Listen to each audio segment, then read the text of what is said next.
Rubber taper ಕಾರ್ಮಿಕರ ಒಂದು ಈ ಯೂನಿಯನ್ ಅಥವಾ ಸಂಘವನ್ನು ನಿರ್ಮಾಣ ಮಾಡಬೇಕಾದ ಅನಿವಾರ್ಯತೆ ಅಥವಾ ವಿಚಾರ ಯಾವ ಕಾರಣಕ್ಕಾಗಿ ಬಂದಿದೆ ಮತ್ತು ನಮ್ಮ ಉದ್ದೇಶ ಏನು, ಗುರಿ ಏನು, ಕಾರ್ಮಿಕರಿಗಾಗಿ ಏನು ಸಾಧಿಸಲಿಕ್ಕೆ ಈ ಸಂಘ ಯೋಚನೆ ಮಾಡ್ತದೆ ಅಂತ ಹೇಳುವಂತದ್ದನ್ನು ಒಂದೆರಡು ಮಾತುಗಳಲ್ಲಿ ವಿವರಿಸಲಿಕ್ಕೆ ಇಷ್ಟಪಡ್ತೇನೆ.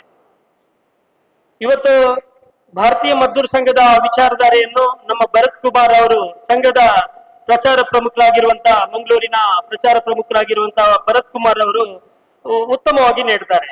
ಭಾರತೀಯ ಮಜ್ದೂರ್ ಸಂಘ ಒಂದು ರಾಷ್ಟ್ರಪ್ರೇಮಿ ಕಾರ್ಮಿಕ ಸಂಘಟನೆ, ಈಗ ಪ್ರಪಂಚದ ಭಾರಿ ದೊಡ್ಡ ಕಾರ್ಮಿಕ ಸಂಘಟನೆ.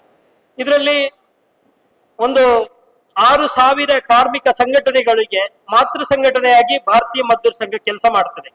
ಈ ಭಾರತೀಯ ಮಜ್ದೂರ್ ಸಂಘದಲ್ಲಿ ಅನೇಕ ಕಾರ್ಮಿಕರಿದ್ದಾರೆ. ಅದರಲ್ಲಿ ರಬ್ಬರ್ ಟ್ಯಾಪರ್ ಕಾರ್ಮಿಕರು, ವಿಶೇಷವಾಗಿ ಪ್ಲಾಂಟೇಶನ್ ವರ್ಕರ್ ಅಂತ ಹೇಳ್ತೇವೆ. ಈ ದೇಶದ ಹಲವು ಕಡೆಗಳಲ್ಲಿ ಕೃಷಿ ಕಾರ್ಮಿಕರಿದ್ದಾರೆ. ಅವರ ಭವಿಷ್ಯಕ್ಕಾಗಿ ಸರ್ಕಾರ ಆಗ್ಲಿ ಅಥವಾ ಇತರ ವ್ಯವಸ್ಥೆಗಳಾಗ್ಲಿ ಇಷ್ಟರವರೆಗೆ ಒಂದು ಗರಿಷ್ಠ ಮಟ್ಟದ ಪ್ರಯೋಜನಗಳನ್ನು ಕೃಷಿ ಕಾರ್ಮಿಕರಿಗೆ ನೀಡಲಿಲ್ಲ. ಆ ಕಾರಣಕ್ಕಾಗಿ ಸಂಘಟನೆ ಮಾಡುವ ಕಾರಣಕ್ಕಾಗಿ, ಹೋರಾಟ ಮಾಡುವ ಕಾರಣಕ್ಕಾಗಿ, ಜಾಗೃತಿ ಮಾಡುವ ಕಾರಣಕ್ಕಾಗಿ ನಾವು ಈ ರಬ್ಬರ್ ಟ್ಯಾಪರ್ ಮಜ್ದೂರ್ ಸಂಘದ ಒಂದು ಸಂಘಟನೆಯನ್ನು ಕಟ್ಟಲಿಕ್ಕೆ ಯೋಚನೆಯನ್ನು ಮಾಡಿದ್ದೇವೆ. ಈ ಆರಂಭದಲ್ಲಿ ರಬ್ಬರ್ ಟ್ಯಾಪರ್ ಕಾರ್ಮಿಕರ ಒಂದು ಸಂಘಟನೆಯನ್ನು ಬಲಪಡಿಸಲಿಕ್ಕೆ ಈಗಿನ ಪ್ರಧಾನ ಕಾರ್ಯದರ್ಶಿಯರಾಗಿರುವಂತಹ ನಾಗರಾಜರು, ಸುರೇಶ್ರು, ರಘುಪತಿ ಅವರು ಹಾಗೂ ಒಂದು 25 ಜನರ ತಂಡ ಇದಕ್ಕೆ ಅವಿರತವಾಗಿ ಶ್ರಮ ಹಾಕಿದೆ. ತಮ್ಮ ಶ್ರಮದ ಹಣವನ್ನು ಹಾಕಿ ಈ ಸಂಘವನ್ನು ಕಟ್ಟಲಿಕ್ಕೆ 4-5 ವರ್ಷದಿಂದ ಪ್ರಯತ್ನವನ್ನು ಮಾಡ್ತಾ ಇದೆ. ಇದು ಹುಟ್ಟಿದ್ದು ಕೋವಿಡ್ ಸಮಯದಲ್ಲಿ ಕಾರ್ಮಿಕರಿಗೆ ಸಂಕಷ್ಟ ಆಗುವ ಸಂದರ್ಭದಲ್ಲಿ ಅನೇಕ ಕಾರ್ಮಿಕರಿಗೆ ಬೆಂಗಾವಲಾಗಿ ಈ ಸಂಘ ರಿಜಿಸ್ಟರ್ಡ್ ಆಗ್ಲಿಲ್ಲ, ಆಗ್ಲೇ ಕೆಲಸ ಮಾಡಿತ್ತು. ಅನೇಕ ಕಾರ್ಮಿಕರಿಗೆ ಕಿಟ್ ಅನ್ನು ತಲುಪಿಸುವಂತಹ ಒಂದು ಪ್ರಯತ್ನವನ್ನು ಈ ತಾಲೂಕು ಮತ್ತು ಬೇರೆ ತಾಲೂಕುಗಳಲ್ಲಿ ಸಹ ಅದನ್ನು ಪ್ರಯತ್ನ ಮಾಡಿದೆ. ಕೆಲವೊಂದು ಇಲಾಖಾ ಕಡೆಯಿಂದ ಪಡೆದುಕೊಂಡು ವಿತರಣೆ ಮಾಡಿದೆ ಮತ್ತು ಸಂಘದ ಮತ್ತು ದಾನಿಗಳ ಮುಖಾಂತರ ಸಂಗ್ರಹಿಸಿ ಸಹ ಕಾರ್ಮಿಕರಿಗೆ ನೀಡಿದೆ. ಇನ್ನು ರಬ್ಬರ್ ಟ್ಯಾಪರ್ ಕಾರ್ಮಿಕರು ಅಂತ ಹೇಳಿದ್ರೆ ವಲಸೆ ಕಾರ್ಮಿಕರು ಅಂತ ಹೇಳ್ತೇವೆ. ಅತಿ ಹೆಚ್ಚಿನ ವಲಸೆ ಕಾರ್ಮಿಕರು ಈ ರಬ್ಬರ್ ಟ್ಯಾಪರ್ ಕಾರ್ಮಿಕರಲ್ಲಿದ್ದಾರೆ. ಅವರಿಗೆ ನಿಶ್ಚಿತವಾದ ಮನೆಗಳಿರುವುದಿಲ್ಲ. ಇಂಥ ಕಾರ್ಮಿಕರಿಗೆ ವೈದ್ಯಕೀಯ ಹಲವು ಸಹಾಯಗಳನ್ನು ನಮ್ಮ ಸಂಘ ಮಾಡಿದೆ. ಇವತ್ತು ಅದರ ಸದಸ್ಯರು ಇರ್ಬೋದು, ದಾನಿಗಳಲ್ಲಿ ಪಡ್ಕೊಂಡು ಅನೇಕ ರಬ್ಬರ್ ಟ್ಯಾಪರ್ ಕಾರ್ಮಿಕರಿಗೆ ವೈದ್ಯಕೀಯ ಸಮಸ್ಯೆ ಆಗುವಾಗ ಅಥವಾ ಆಸ್ಪತ್ರೆ ಚಿಕಿತ್ಸಾ ವೆಚ್ಚಗಳನ್ನು ನಮ್ಮ ರಬ್ಬರ್ ಕಾರ್ಮಿಕ ಸಂಘಟನೆ ಮಾಡಿದೆ. ಹಾಗೆ ವಿಶೇಷವಾದ ಒಂದು ವಿಚಾರ ನಿಮ್ಮ ಗಮನಕ್ಕೆ ತರಬೇಕು. ಕೋವಿಡ್ ನಂತರದ ಕಾಲಘಟ್ಟದಲ್ಲಿ ನಮ್ಮೊಬ್ಬ ರಬ್ಬರ್ ಕಾರ್ಮಿಕ ಒಂದು ಮರಣ ಆಯ್ತು. ಮರಣ ಅಂತ ಹೇಳಿದ್ರೆ ಅವರು ಸುಸೈಡ್ ಮಾಡ್ಕೊಂಡ್ರು. ಅಂದ್ರೆ ಜೀವನಕ್ಕೆ ದಾರಿ ಕಾಣದಿದ್ದಾಗ ಅವರು ಸುಸೈಡ್ ಮಾಡ್ಕೊಂಡ್ರು. 3 ಮಕ್ಕಳು, ಒಬ್ರು ಅನಾಥ ಆದ್ರು. ಈ ಸಂದರ್ಭದಲ್ಲಿ ರಬ್ಬರ್ ಕಾರ್ಮಿಕ ಸಂಘಟನೆ ಯೋಚನೆ ಮಾಡಿತ್ತು ಅವರಿಗೆ ಒಂದು ಮನೆಯನ್ನು ನಿರ್ಮಾಣ ಮಾಡಿ ಕೊಡಬೇಕು ಅಂತ. ನೇರವಾಗಿ ಹೋಗಿ ಆ ಪೂರ್ಣವಾದ ಮನೆಯನ್ನು ಅನೇಕ ದಾನಿಗಳ ಸಹಕಾರದಲ್ಲಿ ಲಾಯ್ಲದ ಗುರಿಂಗಾಣದಲ್ಲಿ ಮೀನಾಕ್ಷಿ ಅನ್ನುವವರಿಗೆ ಒಂದು ಮನೆಯನ್ನು ನಿರ್ಮಾಣ ಮಾಡಿಕೊಟ್ಟಿದೆ. ಇದು ರಬ್ಬರ್ ಟ್ಯಾಪರ್ ಕಾರ್ಮಿಕರ ಒಂದು ಶ್ರೇಯಸ್ಸಿನ ಪಾಲುಗಳಲ್ಲಿ ಒಂದಾಗಿದೆ. ಇಂತಹ ಹಲವು ಕೆಲಸಗಳ ಕನಸುಗಳನ್ನು ಇಟ್ಟುಕೊಂಡು ಇವತ್ತು ವಿದ್ಯಾಭ್ಯಾಸಕ್ಕೆ ಸಹಾಯ ಮಾಡಬಹುದು ಇರ್ಬೋದು. ಆ ಮೀನಾಕ್ಷಿ ಅವರು ಮತ್ತು ಒಂದಷ್ಟು ಕಾರ್ಮಿಕರ ಮಕ್ಕಳಿಗೆ ಸ್ಕೂಲ್ನ ಏನು ಐಟಮ್ಗಳನ್ನು ಕೊಡ್ತಾ ಇರುವಂತದ್ದು ಇರ್ಬೋದು. ಇಂಥ ಸಣ್ಣ ಪುಟ್ಟ ಕೆಲಸಗಳನ್ನು ಮಾಡ್ತಾ ಈ ರಬ್ಬರ್ ಕಾರ್ಮಿಕ ಸಂಘಟನೆಯನ್ನು ನೋಂದಾವಣೆ ಮಾಡಿಕೊಳ್ಬೇಕು. ಈ ಮೂಲಕ ಇನ್ನಷ್ಟು ಕಾರ್ಮಿಕರಿಗೆ ಶಕ್ತಿ ಆಗಬೇಕು. ಸರ್ಕಾರದಿಂದ ಇರುವಂತ ಯೋಜನೆಗಳನ್ನು ತೆಗೆಸಿಕೊಡಬೇಕು ಮತ್ತು ಸರ್ಕಾರದಲ್ಲಿ ಇರುವಂತ ಈಗ ಕನಿಷ್ಠ ಏನಿದೆ ಅದನ್ನು ಹೆಚ್ಚು ಮಾಡಲಿಕ್ಕೆ ನಮ್ಮ ಪ್ರಯತ್ನ ಆಗಬೇಕು ಅಂತ ಹೇಳುವಂತ ಒಂದು ದೂರದೃಷ್ಟಿಯಲ್ಲಿ ಯೋಚನೆಯಲ್ಲಿ ಈ ಕಾರ್ಮಿಕ ಸಂಘವನ್ನು ಹಲವು ಕಾರ್ಮಿಕ ಕಾರ್ಯಕರ್ತರು ರಬ್ಬರ್ ಟ್ಯಾಪರ್ ಕಾರ್ಮಿಕರ ಒಂದು ಕೆಲಸದಿಂದ ಅದನ್ನು ನಡೆಸಿಕೊಟ್ಟಿದ್ದಾರೆ ಅಂತ ಹೇಳಲಿಕ್ಕೆ ನಾನು ಇಷ್ಟಪಡ್ತೇನೆ. ಒಂದಷ್ಟು ನೋಂದಾವಣಿಗೆ ಕೆಲವು ಪ್ರಯತ್ನಗಳಾಗಿ ಈಗ 2024ರಲ್ಲಿ ಅದನ್ನು ನೋಂದಾವಣೆ ಹಂತ ಪೂರ್ಣ ಆಗಿ ರಬ್ಬರ್ ಟ್ಯಾಪರ್ ದಕ್ಷಿಣ ಕನ್ನಡ ಮತ್ತು ಉಡುಪಿ ಜಿಲ್ಲಾ ರಬ್ಬರ್ ಟ್ಯಾಪರ್ ಎಂದು ಇತರ ಕೃಷಿ ಮಜ್ದೂರ್ ಸಂಘ ಅಂತ ಹೇಳುವಂತ ಲೇಬರ್ ಕಮಿಷನರ್ ಮಂಗಳೂರು ಇವರ ಕಡೆಯಿಂದ ನಮಗೆ ಅಧಿಕೃತ ಜ್ಞಾಪನ ಪತ್ರ ಸಿಕ್ಕಿರುತ್ತದೆ. ಈ ನೋಂದಣಿಯ ಪ್ರಕ್ರಿಯೆಗೆ ಹಲವು ಕಾರ್ಯಕರ್ತರು, ರಬ್ಬರ್ ಟ್ಯಾಪರ್ನ ಪ್ರಮುಖರು ಶ್ರಮವಹಿಸಿದ್ದಾರೆ. ಅವರಿಗೆ ನನ್ನ ವೈಯಕ್ತಿಕ ಮತ್ತು ಭಾರತೀಯ ಮಜ್ದೂರ್ ಸಂಘದ ಕಡೆಯಿಂದ ಕೃತಜ್ಞತೆಗಳನ್ನು ಈ ಸಂದರ್ಭದಲ್ಲಿ ಅರ್ಪಣೆಯನ್ನು ಮಾಡ್ತೇನೆ. ಇನ್ನು ರಬ್ಬರ್ ಟ್ಯಾಪರ್ ಕಾರ್ಮಿಕರು ಅನೇಕ ಈಗಾಗಲೇ ಉಷಾ ಮೇಡಮ್ ಅವರು ತುಂಬಾ ಸೌಲಭ್ಯಗಳನ್ನು ಹೇಳಿದ್ದಾರೆ. ಅದು ನಿಮ್ಗೆ ಎಷ್ಟು ಅರ್ಥ ಆಗಿದೆ ಅಂತ ಹೇಳುದು ದೊಡ್ಡ ಯಕ್ಷ ಪ್ರಶ್ನೆ. ಅಂದ್ರೆ ಇದನ್ನು ಅರ್ಥ ಮಾಡಿಸ್ಬೇಕು ಅಂತ ಹೇಳಿ ಉಷಾ ಮೇಡಮ್ ತುಂಬಾ ಕಡೆ ಓಡಾಡ್ತಾರೆ, ತುಂಬಾ ಕಡೆ ಶ್ರಮ ಪಡ್ತಾರೆ. ಯಾವಾಗ ನೀವು ಫೋನ್ ಮಾಡಿ ಅದರ ಬಗ್ಗೆ ಡೀಟೇಲ್ಸ್ಗೆ ಅವರು ಬಾರಿ ಒಳ್ಳೆ ರೀತಿಯಿಂದ ಹೇಳಿಕೊಡ್ತಾರೆ. ಕೇಂದ್ರ ಸರ್ಕಾರದ ತುಂಬಾ ಯೋಜನೆಗಳು ಜನರಿಗೆ ತಲುಪ್ತಾ ಇಲ್ಲ, ಅದಕ್ಕೆ ಜಾಗೃತಿ ಮಾಡುವ ಅವಶ್ಯಕತೆ ಇದೆ. ಭಾರತೀಯ ಮಜ್ದೂರ್ ಸಂಘವು ಮೇಡಮ್ ಅವರ ಪ್ರೇರಣೆಯಿಂದ ಇದೇ ಒಂದು ಹಾಲ್ ನಲ್ಲಿ ಅವರೊಂದು ಮಾಹಿತಿ ಕೊಟ್ಟಿದ್ರು, ಬಹುಶಃ 4 ವರ್ಷ ಆಗಿರಬಹುದು, ಇದೇ ರಬ್ಬರ್ ಕಾರ್ಮಿಕರಿಗೆ. ಆ ಪ್ರೇರಣೆಯನ್ನು ಇಟ್ಕೊಂಡು ನಾನು 100 ಕಡೆ ಜಿಲ್ಲೆಯಲ್ಲಿ ನಾನು ಈ ಸಾಮಾಜಿಕ ಭದ್ರತೆ ಯೋಜನೆಯ ಬಗ್ಗೆ ಮಾತಾಡಿದ್ದೇನೆ. ಅಂದ್ರೆ ಅವರು ಕೊಟ್ಟ ಪ್ರೇರಣೆ ಒಂದಷ್ಟು ಪಕ್ಕದ ಜಿಲ್ಲೆಗಳಲ್ಲಿ ಹೋಗಿಯೂ ಸಾಮಾಜಿಕ ಭದ್ರತೆ ಯೋಜನೆಗಳ ಬಗ್ಗೆ ಹೇಳಿದೆ. ಅಂದ್ರೆ ಇದು ಜನರಿಗೆ ತಲುಪ್ತಾ ಇಲ್ಲ, ಅದಕ್ಕೋಸ್ಕರ ನಾವು ಕಾರ್ಮಿಕ ಸಂಘಟನೆಯಾಗಿ ನಾವು ಕೆಲಸ ಮಾಡುವುದು ಅವಶ್ಯಕತೆ ಇದೆ. ಇನ್ನು ಇವತ್ತು ಈ ರೀತಿ ಒಂದು ಯಶಸ್ವಿ ಕಾರ್ಮಿಕ ಸಂಘಟನೆ ಮಾಡಿದಾಗ ಸರ್ಕಾರದಿಂದ ಇರುವಂತಹ ಸೌಲಭ್ಯಗಳನ್ನು ನಾವು ಪಡ್ಕೊಳ್ಳುವುದು ಮತ್ತು ಸರ್ಕಾರದಲ್ಲಿ ಇರುವಂತಹ ಸೌಲಭ್ಯಗಳನ್ನು ಜಾಗೃತಿಗೊಳಿಸುವುದು ಮತ್ತು ಅಂತ ಶೋಷಿತ ಅಥವಾ ಕಷ್ಟದಲ್ಲಿರುವಂತಹ ಕಾರ್ಮಿಕರಿಗೆ ತೆಗೆಸಿಕೊಡುವುದು ನಮ್ಮ ಈ ರಬ್ಬರ್ ಟ್ಯಾಪರ್ ಕಾರ್ಮಿಕರ ಮೂಲ ಉದ್ದೇಶ ಆಗಿದೆ. ಇವತ್ತು ಈಗಾಗಲೇ 5 ರಬ್ಬರ್ ಟ್ಯಾಪರ್ ಟ್ರೈನಿಂಗ್ ಅನ್ನು ರಬ್ಬರ್ ಬೋರ್ಡ್ ನ ಅಧಿಕಾರಿ ಇದ್ದಾರೆ, ರೋಶಿನಿ ಮೇಡಮ್, ನಮಗೂ ನಿರಂತರವಾಗಿ ಅವರು ಸಹಾಯ ಮಾಡ್ತಾರೆ. ಒಂದು 5 ರಬ್ಬರ್ ಟ್ಯಾಪರ್ ಟ್ರೈನಿಂಗ್ ಗಳನ್ನು ಇವತ್ತು ಉದ್ಯೋಗ ಸೃಷ್ಟಿ ಅಂತ ಹೇಳ್ತಾರೆ. ಆ ಉದ್ಯೋಗ ಸೃಷ್ಟಿಯಲ್ಲಿ ಮಹತ್ತರವಾದ ಕಾರ್ಯವನ್ನು ಮಾಡಬೇಕು ಅಂತ ಹೇಳಿ ಈಗಾಗಲೇ ಒಂದು 5 ರಬ್ಬರ್ ಟ್ಯಾಪರ್ ಟ್ರೈನಿಂಗ್ ಹತ್ರ ಒಂದು 100ರಷ್ಟು ವ್ಯಕ್ತಿಗಳಿಗೆ ನಾವು ರಬ್ಬರ್ ಟ್ಯಾಪರ್ ಟ್ರೈನಿಂಗ್ ಅನ್ನು ಕೊಟ್ಟಿದ್ದೇವೆ. ಈಗ ಅದ್ರ ಬಗ್ಗೆ ವಿವರವನ್ನು ಅವರು ಹೇಳ್ತಾರೆ. ರಬ್ಬರ್ ಟ್ಯಾಪಿಂಗ್ ಕಲ್ತ್ರೆ ಮಾತ್ರ ನಾವು ರಬ್ಬರ್ ಟ್ಯಾಪರ್ ಅಲ್ಲ, ರಬ್ಬರ್ ಟೆಕ್ನಿಷಿಯನ್ ಆಗ್ಬೇಕು. ಆ ಮರದ ಉಳಿವಿಗೆ, ಕೃಷಿಕನಿಗೂ ಸಹಾಯ ಆಗುವ ಹಾಗೆ, ಮರಕ್ಕೂ ಒಳ್ಳೇದಾಗುವ ಹಾಗೆ ದೊಡ್ಡ ಮಟ್ಟದ ಒಂದು ಟ್ರೈನಿಂಗ್ ಅನ್ನು ಪಡ್ಕೊಂಡೇ ನಾವು ರಬ್ಬರ್ ಟ್ಯಾಪರ್ ಅನ್ನು ಮಾಡಬೇಕು ಅಂತ ಅವರು ಸಹ ಇನ್ನು ಮಾಹಿತಿಯನ್ನು ನೀಡಲಿಕ್ಕಿದ್ದಾರೆ. ಇಂಥ ಒಂದು ಅಮೂಲ್ಯವಾದ ಕಾರ್ಯಾಗಾರಗಳನ್ನು ಮಾಡುದು, ರಬ್ಬರ್ ಟ್ಯಾಪರ್ ಟ್ರೈನಿಂಗ್ ಮಾಡುದು ನಮ್ಮ ರಬ್ಬರ್ ಕಾರ್ಮಿಕ ಸಂಘಟನೆಯ ಒಂದು ಪ್ರಮುಖ ಗುರಿಯಾಗಿದೆ. ಅದರೊಂದಿಗೆ ಉಪಕಸುಬು, ಈಗ ಜೇನು ಸಾಕಾಣಿಕೆ ಇರಬಹುದು, ಅವರ ಮನೆಯವರಿಗೆ ಇತರ ಯಾವುದಾದ್ರೂ ಉಪಕಸುಬು, ಟೈಲರಿಂಗ್ ಹೇಳಿಕೊಡುವಂಥದ್ದು ಅಥವಾ ತರಕಾರಿ ಬೆಳೆಯನ್ನು ಮಾಡಿಸುವಂಥದ್ದು, ಇಂಥ ಒಂದು ದೂರದೃಷ್ಟಿಯನ್ನು ಇಟ್ಕೊಂಡು ಅವರಿಗೆ ಉಪಕಸುಬಲ್ಲಿ ಸಹ ಒಂದು ಅವರ ಆರ್ಥಿಕವಾದ ವೃದ್ಧಿ ಆಗ್ಬೇಕು, ಕಾರ್ಮಿಕರು ಆರ್ಥಿಕವಾಗಿ ಸದೃಢ ಆಗ್ಬೇಕು ಅಂತ ಹೇಳುವ ಯೋಜನೆಯನ್ನು ಇಟ್ಕೊಂಡಿದೆ. ಇನ್ನೊಂದು ಪ್ರಾಮುಖ್ಯವಾದ ಯೋಚನೆ ಇವತ್ತು ಕ್ಷೇಮ ನಿಧಿ. ನೀವು ನಮ್ಮ ಆಮಂತ್ರಣ ಪತ್ರಕದಲ್ಲಿ ನೀವು ನೋಡಿರಬಹುದು, ಒಂದಷ್ಟು ಸೌಲಭ್ಯಗಳು ರಬ್ಬರ್ ಬೋರ್ಡ್ ನಲ್ಲಿ ಇರುವಂತಹ ಸೌಲಭ್ಯಗಳ ಬಗ್ಗೆ ಬರ್ದಿದೆ. ಅದು ತುಂಬಾ ಕಮ್ಮಿ ಇದೆ, ಆದ್ರೆ ಅದನ್ನು ಪಡ್ಕೊಳ್ಳುವಂತ ಪ್ರಯತ್ನವನ್ನು ಕಾರ್ಮಿಕರು ಮಾಡಬೇಕು. ಇವತ್ತು ಅದರಲ್ಲಿ ಕ್ಷೇಮ ನಿಧಿ ಅಂದ್ರೆ ಒಂದು ಹೆಲ್ತ್ಗೆ 5,000ದಿಂದ 30,000 ತನಕ ಸಿಗ್ತದೆ, ಅದನ್ನು ಪಡ್ಕೊಳ್ಬೇಕು.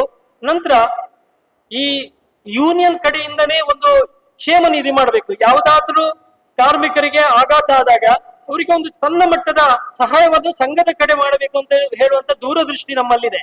ನಮ್ಮಲ್ಲೊಂದು ತಾಲೂಕಿನಲ್ಲಿ ರಿಕ್ಷಾ ಚಾಲಕ ಸಂಘಟನೆ ಇದೆ, 1,000ಕ್ಕಿಂತ ಮಿಕ್ಕಿ ಅದರ ಸದಸ್ಯರಿದ್ದಾರೆ. ಅವರೊಂದು ದೊಡ್ಡ ಮೊತ್ತದ ಫಂಡ್ ಅನ್ನು ಕ್ರೋಢೀಕರಣ ಮಾಡಿದ್ದಾರೆ. ಕೇವಲ ಆ ರಿಕ್ಷಾ ಚಾಲಕರ ಸದಸ್ಯರಿಗೆ ಯಾರಿಗಾದ್ರೂ ತೊಂದರೆ ಆದ್ರೆ ಅವರು ತಕ್ಷಣ ಒಂದಷ್ಟು ಹಣವನ್ನು ಕೊಡ್ತಾರೆ. ಸರ್ಕಾರದಾದ್ರೆ ಅರ್ಜಿ ಮಾಡಬೇಕು, ಬರುವಾಗ 6 ತಿಂಗಳು 1 ವರ್ಷ ಆಗ್ತದೆ. ಆದ್ರೆ ನಾವು 2 ದಿನದಲ್ಲಿ ಕ್ಷೇಮ ನಿಧಿಯನ್ನು ಸಂಘದ ಕಡೆಯಿಂದ ಆ ಕಾರ್ಮಿಕರಿಗೆ ನೀಡುವ ಕೆಲಸವನ್ನು ಭಾರತೀಯ ಮಜ್ದೂರ್ ಸಂಘದ ಒಂದು ಸಂಯೋಜಿತ ಯೂನಿಯನ್ ರಿಕ್ಷಾ ಚಾಲಕ ಸಂಘಟನೆ ಬೆಳ್ತಂಗಡಿ ಮಾಡ್ತಾ ಇದೆ. ಇನ್ನೂ ಹಲವು ಸಂಘಟನೆಗಳು ಈ ರೀತಿ ಕೆಲಸವನ್ನು ಮಾಡ್ತಾ ಇದೆ. ಉದಾಹರಣೆಗಾಗಿ ನಾನು ಕೊಟ್ಟೆ, ಈಗಾಗಲೇ 5,000ದಿಂದ 25,000 ತನಕ 16 ಯೋಜನೆಯನ್ನು ಬೆಳ್ತಂಗಡಿ ತಾಲೂಕಿನಲ್ಲಿ ರಿಕ್ಷಾ ಚಾಲಕರು ಕೊಟ್ಟಿದ್ದಾರೆ. ಇಂಥ ಆದರ್ಶವನ್ನು ನಾವು ಕೇವಲ ಸರ್ಕಾರದಲ್ಲಿ ಕೇಳುವುದು ಮಾತ್ರ ಅಲ್ಲ, ನಾವು ಸಹ ಒಂದು ಕುಟುಂಬದ ಮಾದರಿಯಲ್ಲಿ ಸಂಘಟನೆಯನ್ನು ಕಟ್ಕೊಂಡು ನಮ್ಮ ಕುಟುಂಬದ ಸದಸ್ಯರಿಗೆ, ಕಾರ್ಮಿಕರಿಗೆ ಸಹಾಯ ಆಗುವಂತ ಯೋಜನೆಗಳನ್ನು ಮಾಡಬೇಕು ಅಂತ ಹೇಳುವಂತ ನೆಲೆಗಟ್ಟಿನಲ್ಲಿ ನಮ್ಮ ಯೋಜನೆ ಸಾಗ್ತದೆ. ಈ ಒಂದು ಮಹತ್ತರವಾದ ದೂರದೃಷ್ಟಿ ಯೋಚನೆ ಇರುವಂತ ಈ ಕಾರ್ಮಿಕ ಸಂಘಕ್ಕೆ ನೀವೆಲ್ಲರೂ ಸದಸ್ಯರಾಗಬೇಕು.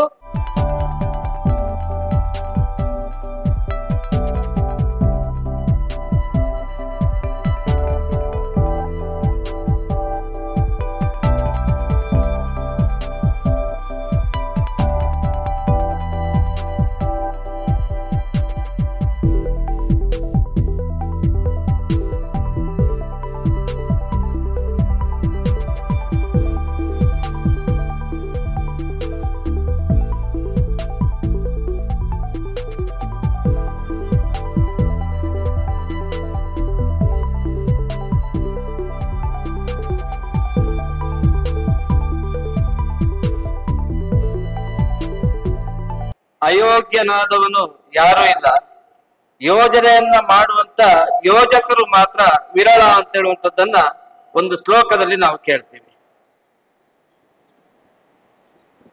ಒಂದು ಸಂಘಟನೆಯನ್ನ ಪ್ರಾರಂಭ ಮಾಡಬೇಕಾದ್ರೆ, ಆ ಸಂಘಟನೆಯನ್ನ ಬೆಳೆಸಬೇಕಾದ್ರೆ ಬಹಳ ಕಷ್ಟದ ಒಂದಷ್ಟು ಸನ್ನಿವೇಶಗಳನ್ನ ನಾವು ನೋಡ್ತೀವಿ. ಒಂದು ವಿಚಾರವನ್ನ, ಒಂದು ದೇಶಭಕ್ತಿಯನ್ನ ಮೈಗೂಡಿಸಿಕೊಂಡಿರುವಂತ ಒಂದು ಸಂಘಟನೆ, ಆ ಸಂಘಟನೆ ಇಡೀ ದೇಶವ್ಯಾಪಿಯಾಗಿ ವಿಶ್ವವ್ಯಾಪಿಯಾಗಿ ಆ ಸಂಘಟನೆಯನ್ನ ಬೆಳೆಸಬೇಕಾದ್ರೆ ಹಗಲು ರಾತ್ರಿ ಆ ಸಂಘಟನೆಯ ಕೆಲಸವನ್ನ ಮಾಡಬೇಕು. ನಾವಿವತ್ತು ದಕ್ಷಿಣ ಕನ್ನಡ ಮತ್ತು ಉಡುಪಿಯ ರಬ್ಬರ್ ಟ್ಯಾಪರ್ ಮತ್ತು ಕೃಷಿ ಮಜ್ದೂರು ಸಂಘ ಇದರ ಉದ್ಘಾಟನೆಯನ್ನ ಇನ್ನು ಸ್ವಲ್ಪ ಹೊತ್ತಲ್ಲಿ ನಾವಿಲ್ಲಿ ಮಾಡ್ಲಿಕ್ಕಿದ್ದೇವೆ. ಅದರ ಪೂರ್ವಭಾವಿಯಾಗಿ ಭಾರತೀಯ ಮಜ್ದೂರ್ ಸಂಘ ಅದರ 70ನೇ ವಾರ್ಷಿಕ ಈ ಸಂದರ್ಭದಲ್ಲಿ, ವಾರ್ಷಿಕೋತ್ಸವದ ಈ ಸಂದರ್ಭದಲ್ಲಿ ನಾವೆಲ್ಲರೂ ಕೂಡ ಇವತ್ತು ಉಪಸ್ಥಿತರಾಗಿದ್ದೇವೆ. ಭಾರತೀಯ ಮಜ್ದೂರ್ ಸಂಘ ನಮ್ಮ ಜಿಲ್ಲೆಯಲ್ಲಿ ಪ್ರಾರಂಭ ಆಗುವ ಮೊದಲು ಈ ಜಿಲ್ಲೆಯಲ್ಲಿ ನಮ್ಮ ಒಟ್ಟು ವ್ಯವಸ್ಥೆ ಹೇಗಿತ್ತು ಅಂತ ಹೇಳಿದ್ರೆ, ಒಂದಷ್ಟು ಕಮ್ಯುನಿಸ್ಟ್ ಮತ್ತು ಕಾಂಗ್ರೆಸ್ಸಿನ ಒಂದಷ್ಟು ಯೂನಿಯನ್ನ ಹಿಡಿತದಲ್ಲಿ ನಮ್ಮ ಇಡೀ ಜಿಲ್ಲೆ ಆ ರೀತಿಯಲ್ಲಿ ಒಂದು ವ್ಯವಸ್ಥಿತವಾಗಿ ಆ ರೀತಿಯ ಒಂದು ವಾತಾವರಣವನ್ನ ತಂದಿತ್ತು. ನಾವು ನೋಡ್ಲಿಕ್ಕೆ ಹೋದ್ರೆ ಇಲ್ಲಿ ಸಂಘಟನೆಯನ್ನ ಮಾಡುವುದು ಕಷ್ಟ ಅಂತ ಹೇಳುವಂತ ಮನಸ್ಸಿನಲ್ಲಿ ಆ ರೀತಿಯ ಒಂದು ಭಾವನೆ ಸಮಾಜದ ನಡುವಲ್ಲಿತ್ತು. ನಾವು ಒಂದು ಘಟನೆಯನ್ನ ಕೇಳ್ತೀವಿ.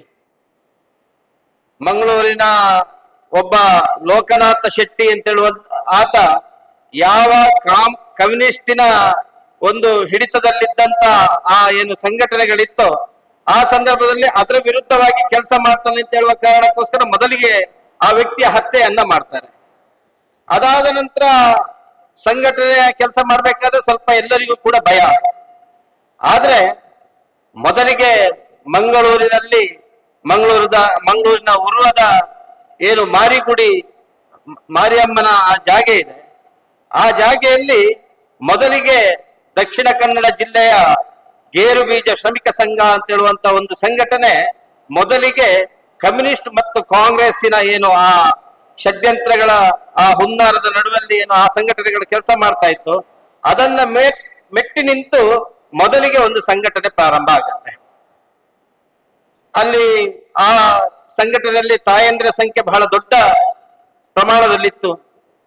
ಆ ಸಂದರ್ಭದಲ್ಲಿ ಮಂಗಳೂರಿನಲ್ಲಿ ಪ್ರಾರಂಭ ಆದಂತ ಆ ಸಂಘಟನೆ, ಅದರಲ್ಲಿ ಬೇರೆ ಬೇರೆ ರೀತಿಯ ಸಂಘಟನೆಗಳು, ಯಾವ ಗೇರು ಬೀಜ ಕೆಲಸಗಾರರು ಒಟ್ಟಾಗಿ ಸೇರಿಕೊಂಡು ಗೇರು ಬೀಜ ಕಾರ್ಖಾನೆಯಲ್ಲಿ ಕೆಲಸ ಮಾಡುತ್ತಿದ್ದಂತ ಒಂದಷ್ಟು ಕೆಲಸಗಾರರು ಸೇರಿಕೊಂಡು ಮಾಡಿದಂತ ಆ ಸಂಘಟನೆ ಇತ್ತು.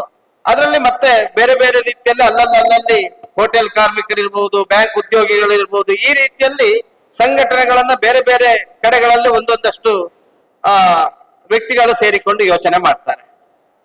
ನಾವು ಕೇಳ್ತೀವಿ, ಒಂದು ಸಂಘಟನೆ ಬೆಳಿಬೇಕಾದ್ರೆ ಆ ಸಂಘಟನೆಗೆ ಶಕ್ತಿಯನ್ನ ಕೊಡುವಂತ ರೀತಿಯಲ್ಲಿ ಎಲ್ಲರೂ ಒಟ್ಟಿಗೆ ಸೇರಿ ಯೋಚನೆ ಮಾಡಿದಾಗ ಆ ಸಂಘಟನೆಯನ್ನು ಬೆಳೆಸಲಿಕ್ಕೆ ಸಾಧ್ಯ ಅಂತ ಹೇಳುವಂಥದ್ದನ್ನ ಹೇಳ್ತೇವೆ.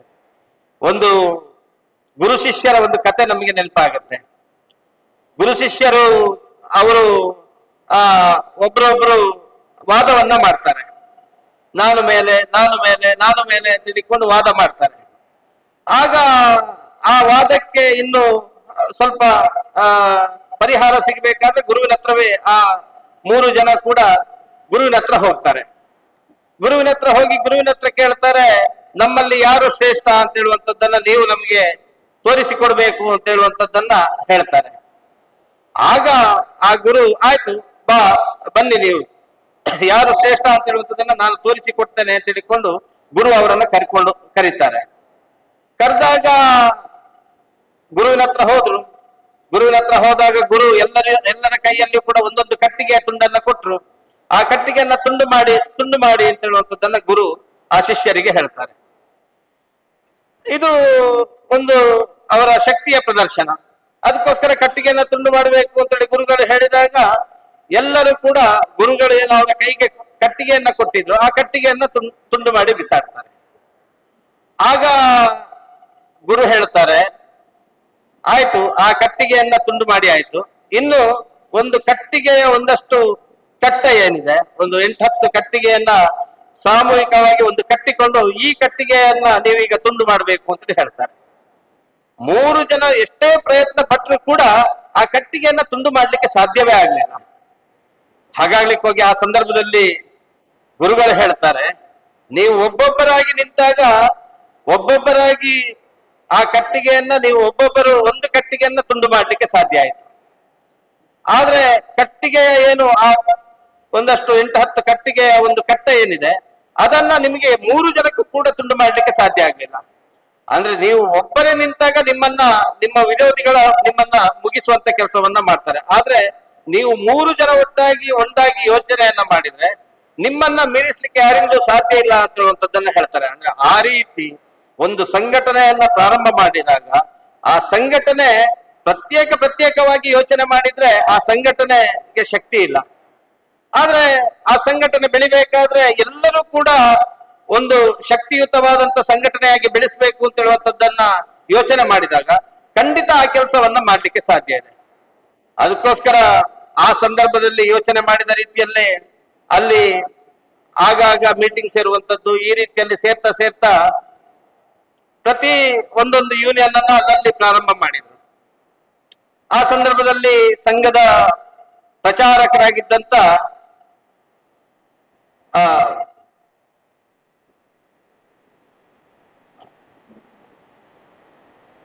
ದತ್ತೋಪಂತ ಠೇಂಗಡಿ ಅವರು ತಮ್ಮ ವಿದ್ಯಾಭ್ಯಾಸವನ್ನ ಮುಗಿಸಿ ಆದ ನಂತರ ಸಂಘದ ಪ್ರಚಾರಕರಾಗಿ ಸಂಘದ ಕೆಲಸವನ್ನ ಮಾಡಬೇಕು ಅಂತ ಹೇಳುವಂತ ಆ ಆಶಾಭಾವನೆಯಿಂದ ತನ್ನ ವಿದ್ಯಾಭ್ಯಾಸವನ್ನ ಮುಗಿಸಿ ಆದ ನಂತರ ಬರ್ತಾರೆ.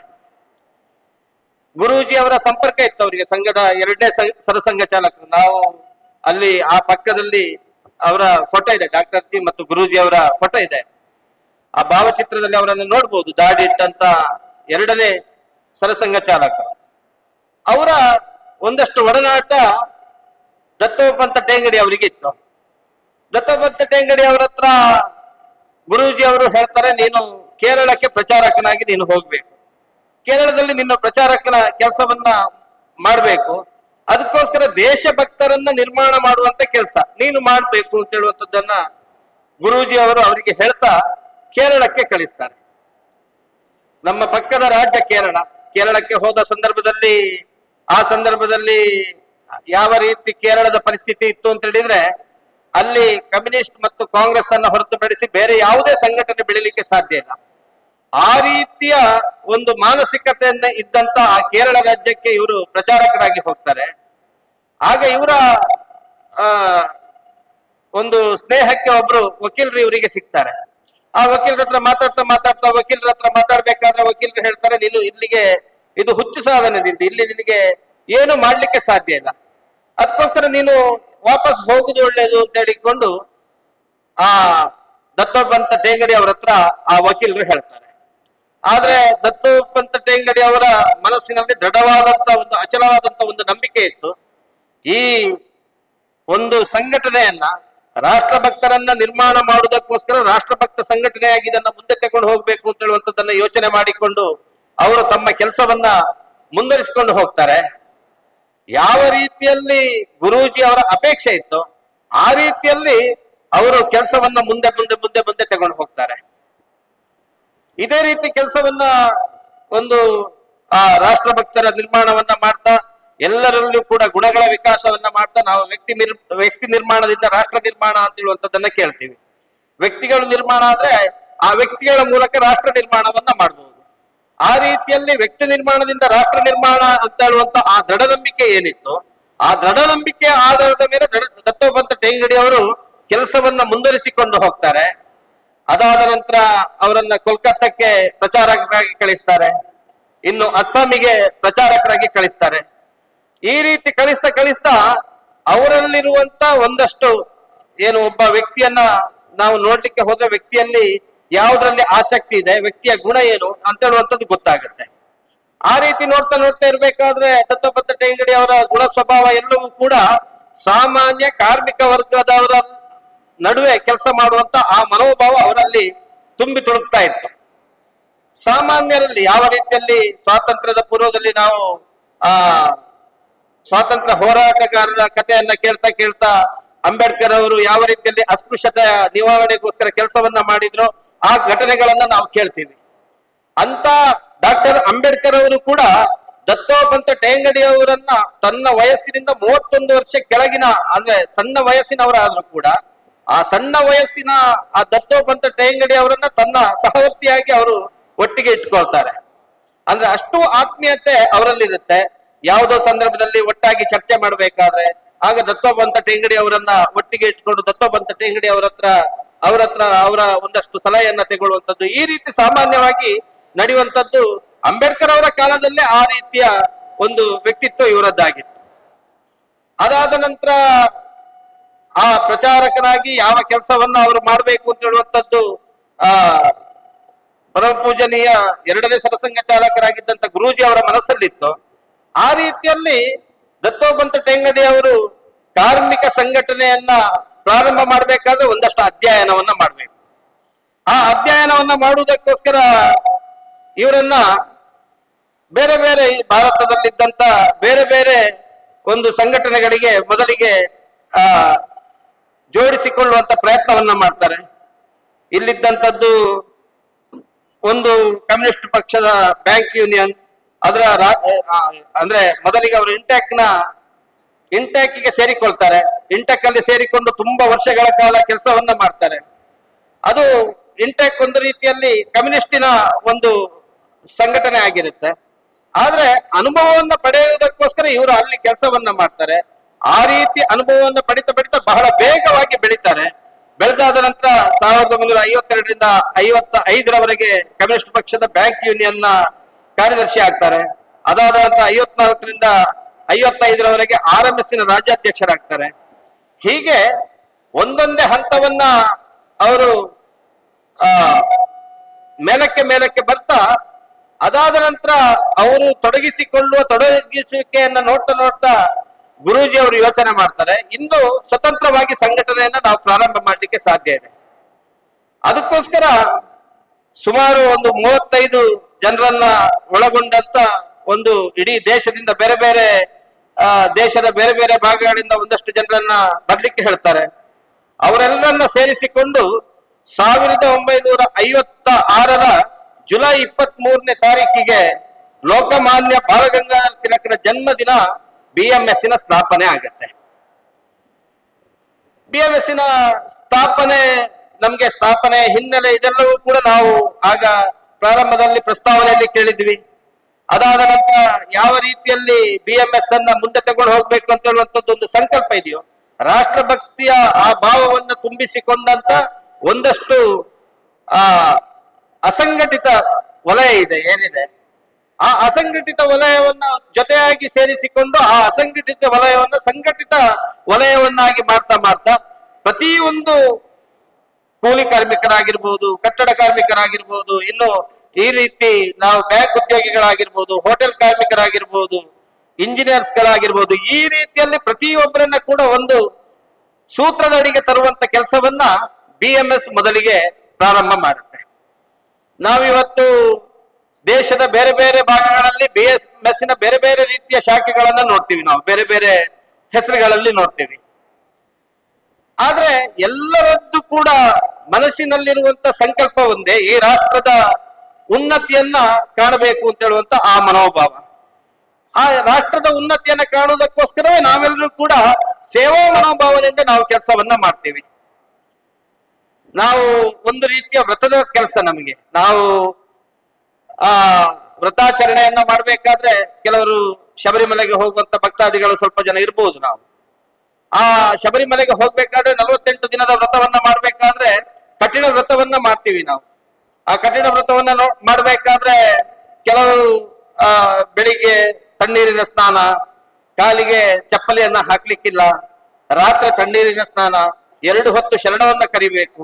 ಈ ರೀತಿ 48 ದಿನ ಒಂದು ಹೊತ್ತಿನ ಊಟ, ಈ ರೀತಿ 48 ದಿನಗಳ ಕಠಿಣ ವ್ರತವನ್ನ ಮಾಡ್ತೀವಿ. ಆ ಕಠಿಣ ವ್ರತವನ್ನ ಮಾಡ್ತಾ ಮಾಡ್ತಾ ನಾವೆಲ್ಲರೂ ಕೂಡ ಒಂದು ದೃಢ ಸಂಕಲ್ಪವನ್ನ ಮಾಡ್ತಾ ಆ ಭಗವಂತನ ಸಾಕ್ಷಾತ್ಕಾರವನ್ನ ಬಯಸ್ತೀವಿ. ಅದೇ ರೀತಿಯಲ್ಲಿ ಒಂದು ಸಂಘಟನೆಯನ್ನ ಬೆಳೆಸಬೇಕಾದ್ರೆ, ಒಂದು ಸಂಘಟನೆ ಬೆಳಿಬೇಕಾದ್ರೆ, ಇವತ್ತು ನಾವು ಒಂದು ಸಂಘಟನೆಯಾಗಿ ನಾವೆಲ್ಲರೂ ಕೂಡ ಒಟ್ಟಿಗೆ ಕೂತ್ಕೊಂಡು ಯೋಚನೆ ಮಾಡಬೇಕಾದ್ರೆ ನಮ್ಮ ರೀತಿಯಲ್ಲಿ ಹತ್ತಾರು ಸಂಘಟನೆಗಳು ನಮ್ಮ ರೀತಿಯಲ್ಲಿ ಈ ಕೆಲಸವನ್ನ ಮಾಡಬೇಕಾದ್ರೆ ನಾವೆಲ್ಲರೂ ಕೂಡ ಒಂದು ಸಂಕಲ್ಪದಿಂದ ನಾವು ಹೆಜ್ಜೆಯನ್ನ ಹಾಕ್ಬೇಕು. ಎಲ್ಲರೂ ಕೂಡ ಈ ರಾಷ್ಟ್ರದ ಉನ್ನತಿಯನ್ನ ಬಯಸ್ತಾ ಹೆಜ್ಜೆಯನ್ನ ಹಾಕ್ಬೇಕು. ಅದಕ್ಕೋಸ್ಕರ ನಾನು ಒಂದು ಘಟನೆಯನ್ನ ಹೇಳ್ತಾ ನಾನು ನನ್ನ ಮಾತನ್ನ ಮುಗಿಸ್ತೀನಿ. ಒಂದು ರಾಜ ಯುದ್ಧವನ್ನ ಮಾಡ್ತಾ ಇರ್ತಾನೆ. ರಾಜ ಯುದ್ಧವನ್ನ ಮಾಡಿ ಇನ್ನು ಸೋಲುವ ಹಂತ ಬರುತ್ತೆ. ಸೋಲುವ ಹಂತ ಬರ್ಬೇಕಾದ್ರೆ ನಾನು ಇಲ್ಲಿಂದ ತಪ್ಪಿಸಿಕೊಳ್ಬೇಕು ಅಂತ ಹೇಳುವಂತದ್ದನ್ನ ಯೋಚನೆ ಮಾಡ್ತಾನೆ. ಅಲ್ಲಿ ತಪ್ಪಿಸಿಕೊಂಡು ನನ್ನ ರಾಜ್ಯವನ್ನು ಉಳಿಸಬೇಕು ಅಂತ ಹೇಳುವಂಥದ್ದು ಅವನ ಯೋಚನೆ. ಆತ ಅಲ್ಲಿಂದ ಹಿಂದೆ ಸರಿತಾನೆ. ಅದಾದ ನಂತರ ಒಂದು ಕಾಡು ದಾರಿಯನ್ನು ಹಿಡಿತಾನೆ. ಕಾಡು ದಾರಿಯನ್ನು ಹಿಡಿದಾಗ ಕಾಡು ದಾರಿಯಲ್ಲಿ ಅವನಿಗೆ ಒಂದು ಆಶ್ರಮ ಸಿಗುತ್ತೆ. ಆ ಆಶ್ರಮದಲ್ಲಿ ಕೂತಿರುವಂತ ಒಬ್ರು ಸಾಧು, ತಪನಿರತರಾಗಿರುವಂತ ಸಾಧು ಅವನ ಕಣ್ಣಿಗೆ ಬೀಳ್ತಾರೆ. ಆತ ಅವರ ಹತ್ರ ಹೋಗ್ತಾನೆ. ಅಲ್ಲಿ ಹೋಗಿ ಹೇಳ್ತಾರೆ, ನನಗೆ ಬಾಯಾರಿಕೆ ಆಗಿದೆ, ನೀರು ಬೇಕು. ಸಾಧು ಹೇಳ್ತಾರೆ, ಪಕ್ಕದಲ್ಲಿ ಒಂದು ಮರ ಇದೆ, ಆ ಮರದ ಕೆಳಗೆ ನೀನು ಕೂತ್ಕೋ, ಆ ಮರ ಬೇಡಿದೆಲ್ಲವನ್ನ ಕೊಡುತ್ತೆ. ಮರದ ಹತ್ರ ಹೋಗ್ತಾನೆ, ನನಗೆ ನೀರು ಬೇಕು ಹೇಳ್ತಾನೆ, ಮರ ಕೊಡುತ್ತೆ. ಅನ್ನ ಬೇಕು ಹೇಳ್ತಾನೆ, ಊಟ ಕೊಡುತ್ತೆ. ಅದಾದ ನಂತರ ನಿದ್ದೆ ಬರ್ತಾ ಇರ್ಬೇಕಾದ್ರೆ ದಿಂಬು, ಹಾಸಿಗೆ, ಈ ರೀತಿಯ ವ್ಯವಸ್ಥೆ ಬೇಕು ಕೇಳ್ತಾನೆ, ಅದು ಕೊಡುತ್ತೆ. ಇನ್ನು ಸ್ವಲ್ಪ ಹೊತ್ತಾಗ್ಬೇಕಾದ್ರೆ ಹೆಂಡತಿ ಮಕ್ಕಳು ಇದೆಲ್ಲವೂ ಕೂಡ ನಮ್ಮೊಟ್ಟಿಗೆ ಇರ್ಬೇಕು ಅಂತ ಹೇಳುವಂತದ್ದನ್ನ ಆ ಮರದ ಹತ್ರ ಕೇಳ್ತಾನೆ, ಅದು ಕೊಡುತ್ತೆ. ಇದೆಲ್ಲವನ್ನ ಕೊಡ್ತಾ ಇರ್ಬೇಕಾದ್ರೆ ಈ ಸಾಧು ಈ ರೀತಿಯ ಜೀವನವನ್ನ ಯಾಕೆ ಮಾಡ್ಬೇಕು ಅಂತ ಹೇಳುವಂಥದ್ದು ಅವನ ಮನಸ್ಸಲ್ಲಿ ಪ್ರಶ್ನೆ ಬರುತ್ತೆ. ಅದಕ್ಕೋಸ್ಕರ ಆ ಸಾಧುವಿನ ಹತ್ರ ಬಂದು ಕೇಳ್ತಾನೆ, ನೀವು ಯಾಕೆ ಹೀಗೆ ಜೀವನವನ್ನ ಮಾಡ್ತಾ ಇದ್ದೀರಿ? ಸಮಾಜದ ಹಿತವನ್ನ ಬಯಸ್ತಾ ನಾನು ಈ ಕೆಲಸವನ್ನ ಮಾಡ್ತಾ ಇದ್ದೇನೆ ಅಂತ ಹೇಳುವಂಥದ್ದನ್ನ ಸಾಧು ಹೇಳ್ತಾರೆ. ಆ ರೀತಿಯ ತ್ಯಾಗದ ಭಾವನೆ ಇರುವಂತ ಒಂದು ಏನು ಸಂಘಟನೆ ಇದೆ, ಈ ಸಂಘಟನೆ ನಮ್ಮ BMS ನ ಈ ಸಂಘಟನೆ. ಆ ರೀತಿಯಲ್ಲಿ ಇವತ್ತು ನಮ್ಮ ಸಂಘಟನೆಯ ಧ್ವಜದ ಬಣ್ಣ ತ್ಯಾಗವನ್ನ ನಮ್ಗೆ ಕಲಿಸುತ್ತೆ. ಈ ರೀತಿ ಸಮಾಜದ ಹಿತವನ್ನ ಬಯಸ್ತಾ ನಮಗೆ ಏನು ಕಠಿಣ ಪರಿಸ್ಥಿತಿಗಳು ನಮ್ಮಲ್ಲಿರುವಂತ ಒಂದಷ್ಟು ಕೆಲಸಗಾರರಿಗೆ ಅಲ್ಲದಿದ್ರೆ ಖಾಲಿ ಕೆಲಸಗಾರರನ್ನ ಮಾತ್ರ ಕಣ್ಣ ಮುಂದೆ ಇಟ್ಟುಕೊಂಡು ಯೋಚನೆ ಮಾಡಿದ್ಯಾ ಸಂಘಟನೆ ಅಂತ ಹೇಳಿದ್ರೆ ಕೆಲಸಗಾರರನ್ನ ಮಾತ್ರ ಇಟ್ಟುಕೊಂಡಲ್ಲ, ನಾವು ಬೇರೆ ಸಂಘಟನೆಗಳನ್ನ ನೋಡ್ತೀವಿ. ಯಾವ ಒಬ್ಬ ಮಾಲಕರು ಇರ್ತಾರೋ ಅಲ್ಲದಿದ್ದ ಸರ್ಕಾರ ಇರುತ್ತೋ ಆ ಸರ್ಕಾರದ ಅಭಿವೃದ್ಧಿಯನ್ನ ಕಣ್ಣ ಮುಂದೆ ಇಟ್ಟುಕೊಂಡು ಯೋಚನೆ ಮಾಡ್ತಾರೆ. ಆದ್ರೆ ಇಲ್ಲಿ ಮಾಲಕರಿರ್ಬಹುದು, ಅಲ್ಲಿರುವಂತ ಕೆಲಸಗಾರರಿರ್ಬಹುದು, ಯಾವುದೇ ಕಂಪನಿಗೆ ಯಾವುದೇ ತೊಂದರೆ ಆಗದಿದ್ದಂತೆ ಈ ರಾಷ್ಟ್ರದ ಪ್ರತಿಯೊಬ್ಬನು ಕೂಡ ಆ ರೀತಿಯಲ್ಲಿ ಕೈ ಜೋಡಿಸಬೇಕು ಅಂತ ಹೇಳುವಂತ ಆ ಮನೋಭಾವನೆಯಿಂದ ಈ ಸಂಘಟನೆಯ ಕೆಲಸ ಮುಂದೆ ತಗೊಂಡು ಹೋಗ್ಬೇಕಾಗಿದೆ. ಆ ರೀತಿಯಲ್ಲಿ ನಾವೆಲ್ಲರೂ ಕೂಡ ಕಟಿಬದ್ಧರಾಗಿ ನಾವೆಲ್ಲರೂ ಕೂಡ ಒಂದು ರಾಷ್ಟ್ರದ ಒಂದು ಉನ್ನತಿಗೋಸ್ಕರ ನಾವೆಲ್ಲರೂ ಕೂಡ ಕೈ ಜೋಡಿಸ್ತಾ ನಮ್ಮ ಈ ಸಂಘಟನೆಯನ್ನ ದೃಢವಾಗಿ ನಿರಂತರ ಅದನ್ನ ಪೋಷಣೆ ಮಾಡುವಂತ ಕೆಲಸವನ್ನ ಮಾಡ್ತಾ ನೂರಾರು ಜನರನ್ನ ನಮ್ಮ ಈ ಕಾರ್ಯಕ್ಕೆ ಕೈ ಜೋಡಿಸ್ತಾ ನಮ್ಮ ಏನು ಸಂಘಟನೆ ಅಪೇಕ್ಷೆ ಇದೆ, ಈ ರಾಷ್ಟ್ರವನ್ನ ಪರಮ ವೈಭವ ಸ್ಥಿತಿಗೆ ತಗೊಂಡು ಹೋಗ್ಬೇಕು ಅಂತ ಹೇಳುವಂತ ಆ ಪರಿಕಲ್ಪನೆ ಏನಿದೆ, ಆ ಪರಿಕಲ್ಪನೆಗೆ ನಾವೆಲ್ಲರೂ ಕೂಡ ಕೈ ಜೋಡಿಸೋಣ ಅಂತ ಹೇಳುವಂತದ್ದನ್ನ ಹೇಳ್ತಾ ನನ್ನ ಮಾತಿಗೆ ವಿರಾಮವನ್ನ ಹಾಕಿ.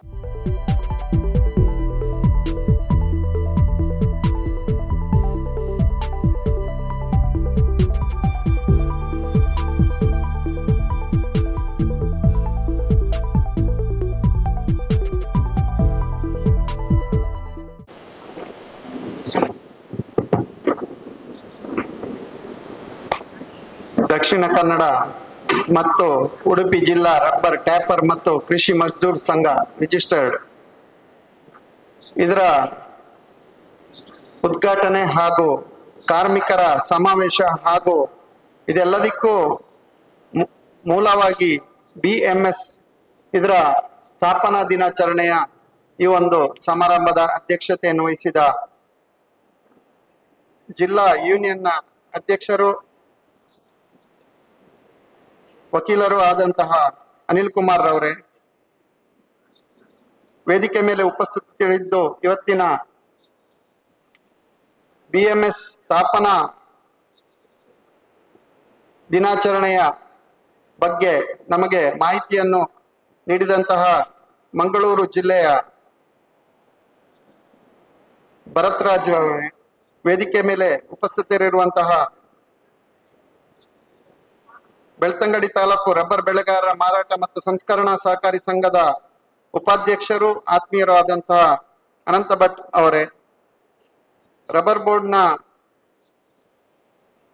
ಅಧಿಕಾರಿಯಾದಂತಹ ರೋಶನಿ ಅವರೇ, ಹಾಗೂ ವೇದಿಕೆ ಮೇಲೆ ಉಪಸ್ಥಿತರಿರುವಂತಹ ಕೆನರಾ ಬ್ಯಾಂಕ್ ಇದರ ಮುಖ್ಯ ಪ್ರಬಂಧಕರಾದಂತಹ ಜಯಂತರ್ ಅವರೇ, ವೇದಿಕೆ ಮೇಲೆ ಉಪಸ್ಥಿತರಿದ್ದು ಇವತ್ತಿನ ಈ ಕಾರ್ಯಕ್ರಮದ ಬಗ್ಗೆ ನಮಗೆ ಹೇಳಿದಂತಹ ಭಾರತೀಯ ಮಜ್ದೂರ್ ಸಂಘದ ರಾಜ್ಯ ಕಾರ್ಯದರ್ಶಿಯಾದಂತಹ ಜಯರಾಜ್ ಸಾಲಿಯನ್ ರವರೇ, ಹಾಗೂ ಸುಳ್ಯ ಹಾಗೂ ಬೆಳ್ತಂಗಡಿ ತಾಲೂಕು ಘಟಕದ ಅಧ್ಯಕ್ಷ ಕಾರ್ಯದರ್ಶಿ ಅವರೇ, ಅಲ್ಲದೆ ರಬ್ಬರ್ ಬೋರ್ಡ್ ಇದರ ನಿವೃತ್ತ ಟ್ಯಾಪಿಂಗ್ ಶಿಕ್ಷಕರು ಆದಂತಹ ರಾಘವನ್ ಮಾಸ್ಟರ್ ಅವರೇ, ಹಾಗೂ ಇಲ್ಲಿ ಸೇರಿದಂತಹ ಎಲ್ಲ ನನ್ನ ಕಾರ್ಮಿಕ ಮಿತ್ರರೇ ಹಾಗೂ ಮಾಧ್ಯಮದ ಮಿತ್ರರೇ, ಇವತ್ತೊಂದು ತಮಗೆಲ್ಲ ತಿಳಿದಾಗೆ ವಿಶೇಷ ದಿನ. ಯಾಕೆಂದ್ರೆ ದತ್ತೋಪಂತ ಟೇಂಗ್ಡೆ ಅವರು ಸ್ಥಾಪಿಸಿದಂತಹ 1955ನೇ ಇಸವಿಯಲ್ಲಿ ಸ್ಥಾಪಿಸಿದಂತಹ ಭಾರತೀಯ ಮಜ್ದೂರ್ ಸಂಘ ಇದರ ಒಂದು ಸ್ಥಾಪನಾ ದಿನಾಚರಣೆಯೊಂದಿಗೆ ಕಾರ್ಮಿಕರ ಪರವಾಗಿ ಅಥವಾ ನಮ್ಮ ರಬ್ಬರ್ ಬೆಳೆಗಾರರಲ್ಲಿ ಟ್ಯಾಪಿಂಗ್ ಮಾಡುವಂತ ಅಂದ್ರೆ KFDC ಅನ್ನು ಹೊರತುಪಡಿಸಿ ನಾನು ತಿಳಿದ ಮಟ್ಟಿಗೆ ಕಾರ್ಮಿಕರ ಒಂದು ಸಂಘಟನೆ ಆಗ್ಬೇಕು ಅಂತ ಹೇಳುವ ದೃಷ್ಟಿಯಿಂದ ಸ್ಥಾಪಿತ ಆದಂತಹ ಯೂನಿಯನ್ ನ ಒಂದು ಉದ್ಘಾಟನೆಯೂ ಸಹ ಇವತ್ತು. ಬಹಳ ಸಂತೋಷ ಆಗ್ತಾ ಇದೆ ಈ ಒಂದು ಕಾರ್ಯಕ್ರಮದ ಇಲ್ಲಿ ಭಾಗವಹಿಸ್ತಾ ಈ ಒಂದು ಕಾರ್ಮಿಕ ಸಂಘಟನೆಯನ್ನು ಉದ್ಘಾಟನೆ ಮಾಡ್ತಾ ಇರುವುದಕ್ಕೆ.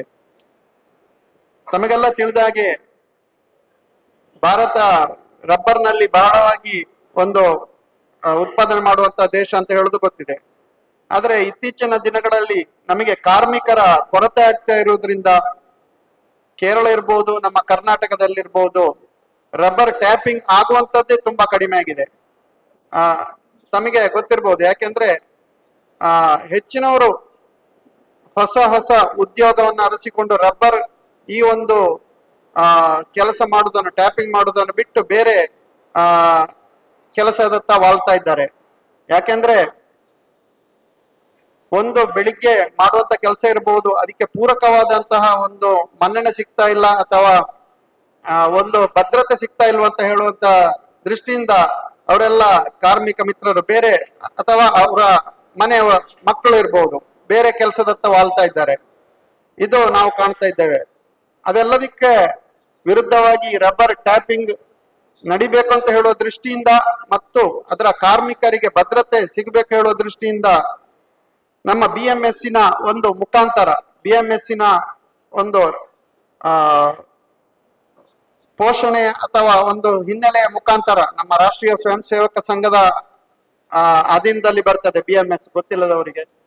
ಯಾಕೆಂದ್ರೆ ನಾವೆಲ್ಲ ರಾಷ್ಟ್ರೀಯ ಸ್ವಯಂ ಸೇವಕದ ಒಂದು ಸ್ವಯಂ ಸೇವಕರಾಗಿ ಕೆಲಸ ಮಾಡ್ತಾ ಇರುವಂತವರು. ಅದರ ಕೆಳಗೆ ಬರ್ತಾ ಇದೆ ಈ ಒಂದು ಕಾರ್ಮಿಕ ಸಂಘಟನೆ. ಇದು ದೇಶವ್ಯಾಪಿಯಾಗಿ ಹರಡುತ್ತೆ. ಸುಮಾರು 10 ಲಕ್ಷ ಮಿಲಿಯನ್ ಇದರ ಕಾರ್ಮಿಕ ಸಂಘಟನೆ ಸದಸ್ಯರಿದ್ದಾರೆ. ಈ ಕಾರ್ಮಿಕ ಸಂಘಟನೆ ಆದ್ರೆ ನಮಗೆ ಆಗುವಂತ ಲಾಭ ಏನಂದ್ರೆ, ನಾವೆಲ್ಲ ಸೇರಿ ಒಂದು ಒಳ್ಳೆಯ ಕೆಲಸ ಮಾಡ್ಲಿಕ್ಕೆ ಹೊರಟಾಗ ಇದಕ್ಕೆ ಪೂರಕವಾಗಿ ಯಾವುದೋ ಒಂದು ರಾಷ್ಟ್ರೀಯ ಹಿನ್ನೆಲೆ ಉಳ್ಳಂತಹ ಒಂದು ಸಂಘಟನೆ ಸಹಕಾರ ಹಾಗೂ ಮಾರ್ಗದರ್ಶನ ನೀಡ್ತದೆ ಅಂದ್ರೆ ತಪ್ಪಾಗ್ಲಿಕ್ಕಿಲ್ಲ. ಯಾಕಂದ್ರೆ ಈಗಾಗಲೇ ಜಯರಾಜ್ ಅವರು ಓಡಾಟ ಮಾಡಿಕೊಂಡು ನಮ್ಮ ಇಲ್ಲಿನ ಜಿಲ್ಲಾಧ್ಯಕ್ಷರಾದಂತ ಅನಿಲ್ ಕುಮಾರ್ ಅವರ ಒಂದು ನೇತೃತ್ವದಲ್ಲಿ ಎಲ್ಲರನ್ನು ಸಂಘಟನೆ ಮಾಡಿ ಸುಮಾರು ಈಗಾಗಲೇ ನಾನು ಮಾಹಿತಿ ತಗೊಂಡ ಪ್ರಕಾರ 300 ಮಂದಿಗೂ ಅಧಿಕ ಈಗ ಇದಕ್ಕೆ ರಿಜಿಸ್ಟರ್ ಆಗಿದೆ ಸಂಘಟನೆಯಲ್ಲಿ. ಮೊದಲಿಗೆ ನಾನು ಅವರಿಬ್ಬರನ್ನು ಅಭಿನಂದಿಸ್ತೇನೆ ಎಲ್ಲರ ಪರವಾಗಿ. ಆದ್ರೆ ಅದರೊಟ್ಟಿಗೆ ನನ್ನ ಒಂದು ಸಲಹೆ ಏನಂದ್ರೆ, ಇದು ಇಲ್ಲಿಗೆ ನಿಲ್ಬಾರ್ದು. ಅಂದ್ರೆ ಬರೀ ನಮ್ಮ ಒಂದೆರಡು ವಿಚಾರಗಳಿಗೋಸ್ಕರ ಅಲ್ಲದೆ ಬೇರೆ ಬೇರೆ ಆರೋಗ್ಯ ಇರ್ಬೋದು ಅಥವಾ ಇನ್ನು ಬೇರೆ ವಿಚಾರಗಳಿಗೆ ಪೂರಕವಾಗುವಂತ ರೀತಿಯಲ್ಲಿ ಈ ಸಂಘಟನೆ ಕೆಲಸ ಮಾಡಬೇಕು. ಯಾಕೆಂದ್ರೆ ಈಗಾಗಲೇ ನಾನು ರಬ್ಬರ್ ಬೋರ್ಡ್ ನ ಒಂದು ಸದಸ್ಯನಾಗಿದ್ದೇನೆ ಕೊಟ್ಟಾಯಂ ಇದ್ರ. ಅಲ್ಲಿ ನೋಡುವಾಗ ಸುಮಾರು 18 ವಿವಿಧ ಕಾರ್ಮಿಕ ಸಂಘಟನೆಗಳಿದೆ. ಒಬ್ರು ಮಾಡಿದ್ರೆ ಇನ್ನೊಬ್ರಿಗೆ ಆಗುದಿಲ್ಲ, ಇನ್ನೊಬ್ರು ಮಾಡಿದ್ರೆ ಮತ್ತೊಬ್ರಿಗೆ ಆಗುದಿಲ್ಲ, ಈ ರೀತಿಯ ವ್ಯವಸ್ಥೆಗಳಿರುವಂತ ಸಂಘಟನೆಗಳಿದೆ. ಆದ್ರೆ ನಿಮ್ಮೊಳಗೆ ಅದು ಯಾವುದೇ ಆ ರೀತಿಯ ವಿಷಯದಲ್ಲಿ ಏನಾದ್ರೂ ಇದ್ರು ಸಹ, ವ್ಯತ್ಯಾಸಗಳಿದ್ರು ಸಹ ಕೂತು ಮಾತನಾಡಿಕೊಂಡು ಹಿರಿಯರನ್ನು ವಿಶ್ವಾಸಕ್ಕೆ ತಕೊಂಡು ಒಂದೇ ಮಟ್ಟಿನಲ್ಲಿ ಹೋದ್ರೆ ಖಂಡಿತ ಸಂಘಟನೆಗಳಿಗೆ ಬೆಲೆ ಸಿಗ್ತದೆ, ಅಥವಾ ನಿಮ್ಮ ಒಂದು ಸರಿಯಾದಂತಹ ರೀತಿಯ ಬೇಡಿಕೆಗಳಿಗೆ ಖಂಡಿತ ಮನ್ನಣೆ ಸಿಗ್ಬೋದು ಅಂತ ಹೇಳುವಂತಹದ್ದನ್ನು ನಾನು ಈ ಒಂದು ಸಂದರ್ಭದಲ್ಲಿ ನಿಮಗೆ ಹೇಳಲಿಕ್ಕೆ ಇಷ್ಟಪಡ್ತೇನೆ. ಅದೇ ರೀತಿ ರಬ್ಬರ್ ಟ್ಯಾಪರ್ ಕಾರ್ಮಿಕರಿಗೆ ನಮ್ಮ ರಬ್ಬರ್ ಬೋರ್ಡ್ ನ ಒಂದು ಕೆಲವು ವಿಚಾರಗಳನ್ನ ಮತ್ತೆ ಮೇಡಮ್ ಹೇಳ್ತಾರೆ. ಯಾವುದೆಲ್ಲ ಸವಲತ್ತು ಇದೆ ಅಂತ ಹೇಳುವುದನ್ನು, ಅಂದ್ರೆ ಈಗ ನಿನ್ನೆ ರಬ್ಬರ್ ಬೋರ್ಡ್ ನಲ್ಲಿ ಸಭೆ ಇತ್ತು, ನಾನು ಹೋಗಿ ಬೆಳಿಗ್ಗೆ ಮನೆಗೆ ತಲುಪಿದಷ್ಟೇ. ಯಾಕಂದ್ರೆ ಕೇಂದ್ರ ಸರ್ಕಾರಕ್ಕೆ ಕೆಲವು ಅಪ್ರೂವಲ್ ಗಳಿಗೆ ಕಳಿಸುವಂತ ವಿಚಾರದಲ್ಲಿ ತುರ್ತಾಗಿ ಸಭೆ ಕರೆದಿದ್ರು. ಈ ಪ್ಯಾಂಪ್ಲೆಟ್ ನಲ್ಲಿ ಏನು ಕೆಲವು ರಬ್ಬರ್ ಕಾರ್ಮಿಕರ ಸೌಲಭ್ಯಗಳನ್ನು ರಬ್ಬರ್ ಬೋರ್ಡ್ ನಿಂದ ಪಡೆದುಕೊಳ್ಬಹುದು ಅಂತೇಳಿ ಮುದ್ರಿಸಿದ್ದಾರೆ. ಇದಲ್ಲದೆ ಇನ್ನು ಕೆಲವು ಹೆಚ್ಚಿನ ವಿಚಾರಗಳು ನಿನ್ನೆ ಸಭೆಯಲ್ಲಿ ವಿಚಾರ ವಿನಿಮಯ ಆಗಿ ಮುಂದಿನ ದಿವಸದಲ್ಲಿ ನಮ್ಮ ಸಂಘಟನೆ ಮೂಲಕ ಅದು ಜಾರಿ ಆಗ್ಲಿಕ್ಕೆ ಇದೆ ಅಂತ ಹೇಳುವುದನ್ನು ತಮ್ಮ ಗಮನಕ್ಕೆ ತರಲಿಕ್ಕೆ ಬಯಸ್ತಾ ಇದ್ದೇನೆ. ಯಾಕಂದ್ರೆ ಮುಂದಿನ ದಿನದಲ್ಲಿ ನಮ್ಮ ಈ ಟ್ಯಾಪರ್ ಕಾರ್ಮಿಕರ ಮಕ್ಕಳು ಕಲಿವಿಕೆಗೆ ಈಗಾಗಲೇ ಪ್ರೋತ್ಸಾಹಧನ ಕೊಡ್ತಾ ಇದ್ದಾರೆ. ಬಟ್ ಇದನ್ನು ಜಾಸ್ತಿ ಮಾಡಬೇಕು ಅಂತ ಹೇಳುವ ದೃಷ್ಟಿಯಿಂದ ನಾವು ಈಗಾಗಲೇ ಸರ್ಕಾರಕ್ಕೆ ಮನವಿ ಮಾಡಿದ್ದೇವೆ. ಯಾಕಂದ್ರೆ ಎಲ್ಲವನ್ನು ರಬ್ಬರ್ ಬೋರ್ಡ್ ಸೀದಾ ಮಾಡ್ಲಿಕ್ಕೆ ಆಗುದಿಲ್ಲ. ಅದಕ್ಕೆ ನಾವು ಕೇಂದ್ರ ವಾಣಿಜ್ಯ ಮತ್ತು ಆರ್ಥಿಕ ಇದರ ಒಂದು ಅಪ್ರೂವಲ್ ಪಡ್ಕೊಳ್ಬೇಕಾಗ್ತದೆ. ಹಾಗಿರುವಾಗ ಅದನ್ನು ಕೂಲಿ ಕಾರ್ಮಿಕರ ಮಕ್ಕಳಿಗೆ ಕಲಿವಿಕೆಗೆ ಇರ್ಬೋದು ಅಥವಾ ಮಹಿಳೆಯರಿಗೆ ಒಂದು ಆರೋಗ್ಯದ ಅಥವಾ ಮನೆಯ ಕಡೆಯ ಒಂದು ಸ್ವಚ್ಛ ಭಾರತ್ ಅಂತ ಹೇಳುವ ವಿಚಾರಕ್ಕೋಸ್ಕರ ಶೌಚಾಲಯ ನಿರ್ಮಾಣಕ್ಕೂ ಇನ್ನು ಮುಂದಿನ ದಿವಸದಲ್ಲಿ ಆರ್ಥಿಕ ಸಹಾಯ ಕೊಡಬೇಕು ಅಂತ ಹೇಳುವಂತ ದೃಷ್ಟಿ, ಅದಕ್ಕೂ ಪ್ರಪೋಸಲ್ ಗಳನ್ನು ಕಳಿಸಿಯಾಗಿದೆ. ಅಲ್ಲದೆ ಕೆಲವು ವೃದ್ಧಾಪ್ಯ ವೇತನ ಅಂದ್ರೆ ಯಾರು ರಿಜಿಸ್ಟರ್ಡ್ ಆಗಿ ರಬ್ಬರ್ ಬೋರ್ಡ್ ನಲ್ಲಿಯೂ ಸಹ ಅದಕ್ಕೆ ರಿಜಿಸ್ಟರ್ಡ್ ಮಾನ್ಯತೆ ತಗೊಂಡಿರ್ಬೇಕು. ಆ ರೀತಿಯಲ್ಲಿದ್ರೆ ವೃದ್ಧಾಪ್ಯ ವೇತನಕ್ಕೆ ಸಂಬಂಧಪಟ್ಟ ಹಾಗೆ ಕೆಲವು ಸ್ಕೀಮ್ಗಳನ್ನು ನಿನ್ನೆ ಪ್ರಪೋಸಲ್ ಮಾಡಿ ಆಗಿದೆ. ಅದು ಮುಂದಿನ ದಿವಸದಲ್ಲಿ ನಮಗೆ ದೊರೀಬಹುದು ಅಂತ ಹೇಳುವಂತದ್ದು ಒಂದು ವಿಶ್ವಾಸ ನಮಗಿದೆ. ಮತ್ತೆ ಮನೆ ಕಟ್ಟುವಂತದ್ದಿರ್ಬೋದು ಅಥವಾ ಆರೋಗ್ಯದ ದೃಷ್ಟಿಯಿಂದ ಹಾಸ್ಪಿಟಲೈಸೇಷನ್ಗೆ ಇರ್ಬೋದು, ಅಥವಾ ಏನಾದ್ರೂ ಟ್ಯಾಪಿಂಗ್ ಮಾಡುವಾಗ ಏನಾದ್ರು ವಿಷ ಜಂತುಗಳು ಕಡಿದ್ರೆ ಅದಕ್ಕೆ ಆಗುವಂತ ತೊಂದರೆಗಳಿಗಿರ್ಬೋದು. ಈ ರೀತಿಯ ಹಲವಾರು ವಿಚಾರಗಳಿಗೆ ನಾವು ಕೂಲಿ ಕಾರ್ಮಿಕರ ಪರವಾಗಿರುವಂತಹ ಒಂದು ವಿಚಾರವನ್ನು ನಿನ್ನೆ ರಬ್ಬರ್ ಬೋರ್ಡ್ ನ ಮುಖಾಂತರ ಕೇಂದ್ರ ಸರ್ಕಾರದ ಗಮನಕ್ಕೆ ತರುವಂತಹ ನಿರ್ಣಯವನ್ನು ಮಾಡಿದೆ ಅಂತ ಹೇಳುವುದನ್ನು ಸಹ ತಮ್ಮ ಗಮನಕ್ಕೆ ನಾನು ತರಲಿಕ್ಕೆ ಬಯಸ್ತಾ ಇದ್ದೇನೆ.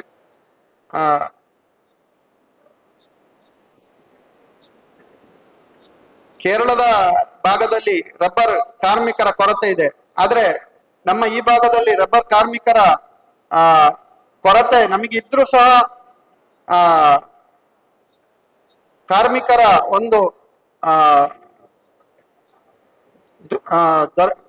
ಸಿಗುವಂತಹ ಒಂದು ವ್ಯವಸ್ಥೆಯು ಸಹ ಅಂದ್ರೆ ಅವರಿಗೆ ಸೌಕರ್ಯ ಇಲ್ಲದ ಕಾರಣ ಕಡಿಮೆ ಆಗ್ತಾ ಇರುವಂತದ್ದು ಖೇದಕರ. ಇದೆಲ್ಲವನ್ನು ಸಹ ಹೋಗಲಾಡುವ ದೃಷ್ಟಿಯಿಂದ ಅಥವಾ ಇದರಲ್ಲಿರುವಂತಹ ಯಾವುದೇ ನ್ಯೂನತೆಗಳಿರ್ಬೋದು ಅದನ್ನು ನನ್ನ ಗಮನಕ್ಕೆ ತಂದಲ್ಲಿ ನನ್ನಿಂದ ಏನಾಗ್ತದೆ ಕೇಂದ್ರ ರಬ್ಬರ್ ಬೋರ್ಡ್ ನಿಂದ ಕೃಷಿಕರ ಪರವಾಗಿರ್ಬೋದು ಅಥವಾ ಕಾರ್ಮಿಕರ ಪರವಾಗಿರ್ಬೋದು ಅದನ್ನಲ್ಲಿ ನಾನು ಸಭೆಗಳಲ್ಲಿ ಮಂಡಿಸಿ ನಮಗೆ ಪೂರಕವಾಗುವ ರೀತಿಯಲ್ಲಿ ಮಾಡ್ಲಿಕ್ಕೆ ಪ್ರಯತ್ನ ಖಂಡಿತ ಮಾಡ್ತೇನೆ ಅಂತ ಹೇಳುವಂತ ಒಂದು ಭರವಸೆಯನ್ನು ನಿಮಗೆ ನಾನು ಕೊಡ್ತೇನೆ.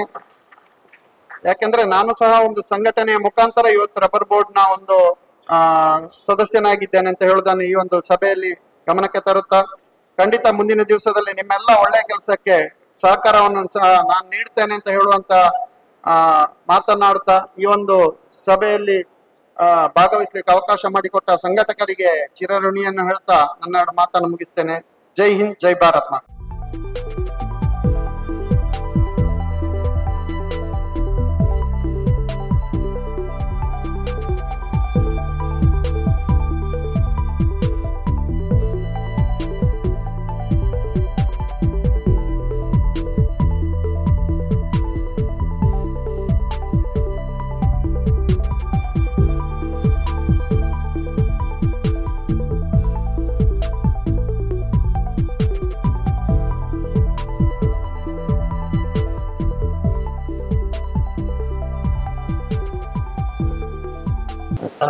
ಈ ಸರ್ಕಾರವು ಬ್ಯಾಂಕಿನ ಮೂಲಕ ಕೊಡುವಂತ ಕೆಲವೊಂದು ಸ್ಕೀಮ್ಗಳ ಬಗ್ಗೆ ನಾನು ಮಾತಾಡ್ಬೇಕಂತ ಇವತ್ತು ಬಂದಿದ್ದೆ. ನಮ್ಮ ನಾಯಕ್ ಮೇಡಮ್ ತುಂಬಾ ಚೆಂದಾಗಿ ಅದನ್ನು ವಿವರಿಸಿದ್ದಾರೆ. ನನಗೆ ಹೇಳಲಿಕ್ಕೆ ಹೆಚ್ಚೇನು ಉಳಿಲಿಲ್ಲ. ಆದ್ರೆ ನಮ್ಮ ದೇಶದಲ್ಲಿ 2 ಟೈಪ್ ಕಾರ್ಮಿಕರು. ಒಂದು ಆರ್ಗನೈಸ್ಡ್ ಸೆಕ್ಟರ್, ಈಗ ನಮ್ಮಂತವ್ರು ಬ್ಯಾಂಕಿನಲ್ಲಿ ಕೆಲಸ ಮಾಡುವವರು, ಸರ್ಕಾರಿ ನೌಕರಸ್ಥರು, IT ಕಂಪನಿಗಳೆಲ್ಲ ದೊಡ್ಡ ದೊಡ್ಡ ಕೆಲಸದವರು, ಇವರೆಲ್ಲ ಕಾರ್ಮಿಕರೇ. ನಾವೆಲ್ಲ ಕಾರ್ಮಿಕರೇ. ನಮಗೆ ರಿಟೈರ್ ಆಗ್ಬೇಕಾದ್ರೆ ಅಥವಾ ಮಧ್ಯ ಹುಷಾರಿಲ್ಲದಿದ್ರೆ ಕೆಲವೊಂದು ಸ್ಕೀಮ್ಗಳು ಇರ್ತವೆ. ರಿಟೈರ್ ಆದ ಮೇಲೆ ಪಿಂಚಣಿ ಬರ್ತದೆ, PF ಬರ್ತದೆ. ಏನಾದ್ರೂ ಆಯ್ತಪ್ಪ, ಅನಾಹುತ ಆಯ್ತಂದ್ರೂ ಸಹ ನಮ್ಗೆ ಇನ್ಶೂರೆನ್ಸ್ ಇರ್ತದೆ. ಆದ್ರೆ ಅನ್ಆರ್ಗನೈಸ್ಡ್ ಸೆಕ್ಟರ್, ಇಲ್ಲಿ ಈ ಅನ್ಆರ್ಗನೈಸ್ಡ್ ಸೆಕ್ಟರ್ ಅಲ್ಲಿ ಕೆಲಸದ ಗ್ಯಾರಂಟಿ ಇಲ್ಲ, ಪಿಂಚಣಿಯ ಗ್ಯಾರಂಟಿ ಇಲ್ಲ, ರಜೆಯ ಗ್ಯಾರಂಟಿ ಇಲ್ಲ, ಹುಷಾರಿಲ್ಲದಿದ್ರೆ ಅದರ ಖರ್ಚು ವೆಚ್ಚಗಳ ಹೇಗೆ ಇದರ ಗ್ಯಾರಂಟಿಗಳು ಇಲ್ಲ. ಇದೆಲ್ಲ ಅನ್ಆರ್ಗನೈಸ್ಡ್ ಸೆಕ್ಟರ್ಗಳು ನಮ್ಮ ದೇಶದಲ್ಲಿ ತುಂಬಾ ದೊಡ್ಡ ಸೆಕ್ಟರ್ ಇದೆ. ಇಂಥ ಕಾರ್ಮಿಕರಿಗೆ, ಇಂಥ ಜನರಿಗೆ ಈ ಸೌಲಭ್ಯಗಳು ಸಿಗಲಿ ಅನ್ನೋದಕ್ಕೆ ಕೇಂದ್ರ ಸರ್ಕಾರವು ಇಂಥ ಯೋಜನೆಗಳನ್ನು ಹಮ್ಮಿಕೊಂಡಿದ್ದಾವೆ. ಅಲ್ಲಿ ನಮ್ಮ ಕೌಂಟರ್ ನಮ್ಮ ಸಿಬ್ಬಂದಿ ಕುತ್ಕೊಂಡಿದ್ದಾರೆ, ಅದನ್ನೆಲ್ಲ ನೋಂದಾಣಿಕೆ ಮಾಡ್ಕೊಳ್ತಾ ಇದ್ದಾರೆ. ನಮ್ಮ ಬ್ಯಾಂಕಿನಂತಲ್ಲ, ಎಲ್ಲಾ ರಾಷ್ಟ್ರೀಕೃತ ಬ್ಯಾಂಕ್ಗಳಲ್ಲಿಯೂ ಸಹ ಈ ಸೌಲಭ್ಯ ಲಭ್ಯವಿದೆ. ಜೀವ ವಿಮೆ 436 ರೂಪಾಯಿ ವರ್ಷಕ್ಕೆ, ದೊಡ್ಡ ಮೊತ್ತವೇ ಅಲ್ಲ ಅದು. 2 ಲಕ್ಷ ರೂಪಾಯಿ ಜೀವ ವಿಮೆ, ಅಪಘಾತ ವಿಮೆ 20 ರೂಪಾಯಿ ವರ್ಷಕ್ಕೆ, ಅದು ದೊಡ್ಡ ಮೊತ್ತವಲ್ಲ. 2 ಲಕ್ಷ ರೂಪಾಯಿ ಅಪಘಾತ ವಿಮೆ. ಇನ್ನು ಅಟಲ್ ಪಿಂಚಣಿ ಯೋಜನೆ, ಇಂಥ ತುಂಬಾ ಒಳ್ಳೆ ಯೋಜನೆಗಳನ್ನು ಕೇಂದ್ರ ಸರ್ಕಾರ ತಂದಿದೆ. ಇದರಿಂದ ತಾವು, ತಮ್ಮ ಮಕ್ಕಳು, ತಮ್ಮ ಕುಟುಂಬಸ್ಥರು ಎಲ್ಲರೂ ಈ ಲಾಭವನ್ನು ಪಡೆಯಬೇಕಂತ ನಾನು ಬ್ಯಾಂಕಿನ ಪರವಾಗಿ ಆಗ್ರಹಿಸ್ತಾ ಇದ್ದೇನೆ ತಮ್ಮಲ್ಲಿ. ಇನ್ನು ಹೊಸದಾಗಿ ಉದ್ಘಾಟನೆಗೊಂಡಂತಹ ಈ ಸಂಘದೊಂದಿಗೆ ಭಾರತೀಯ ಮಜ್ದೂರ್ ಸಂಘದ ಬಲ ಇದೆ, ಸಂಘದ ಬಲ ಇದೆ. ಮುಂದೆ ಬರುವ ದಿವಸಗಳಲ್ಲಿ ಈ ಸಂಘದ ಮೂಲಕ ತಮ್ಮ ಎಲ್ಲರಿಗೂ ಒಳ್ಳೇದಾಗಲಿ ಅಂತ ಆಶಿಸ್ತಾ ನನ್ನ 2 ಮಾತುಗಳನ್ನು ಮುಗಿಸ್ತೇನೆ. ಧನ್ಯವಾದ.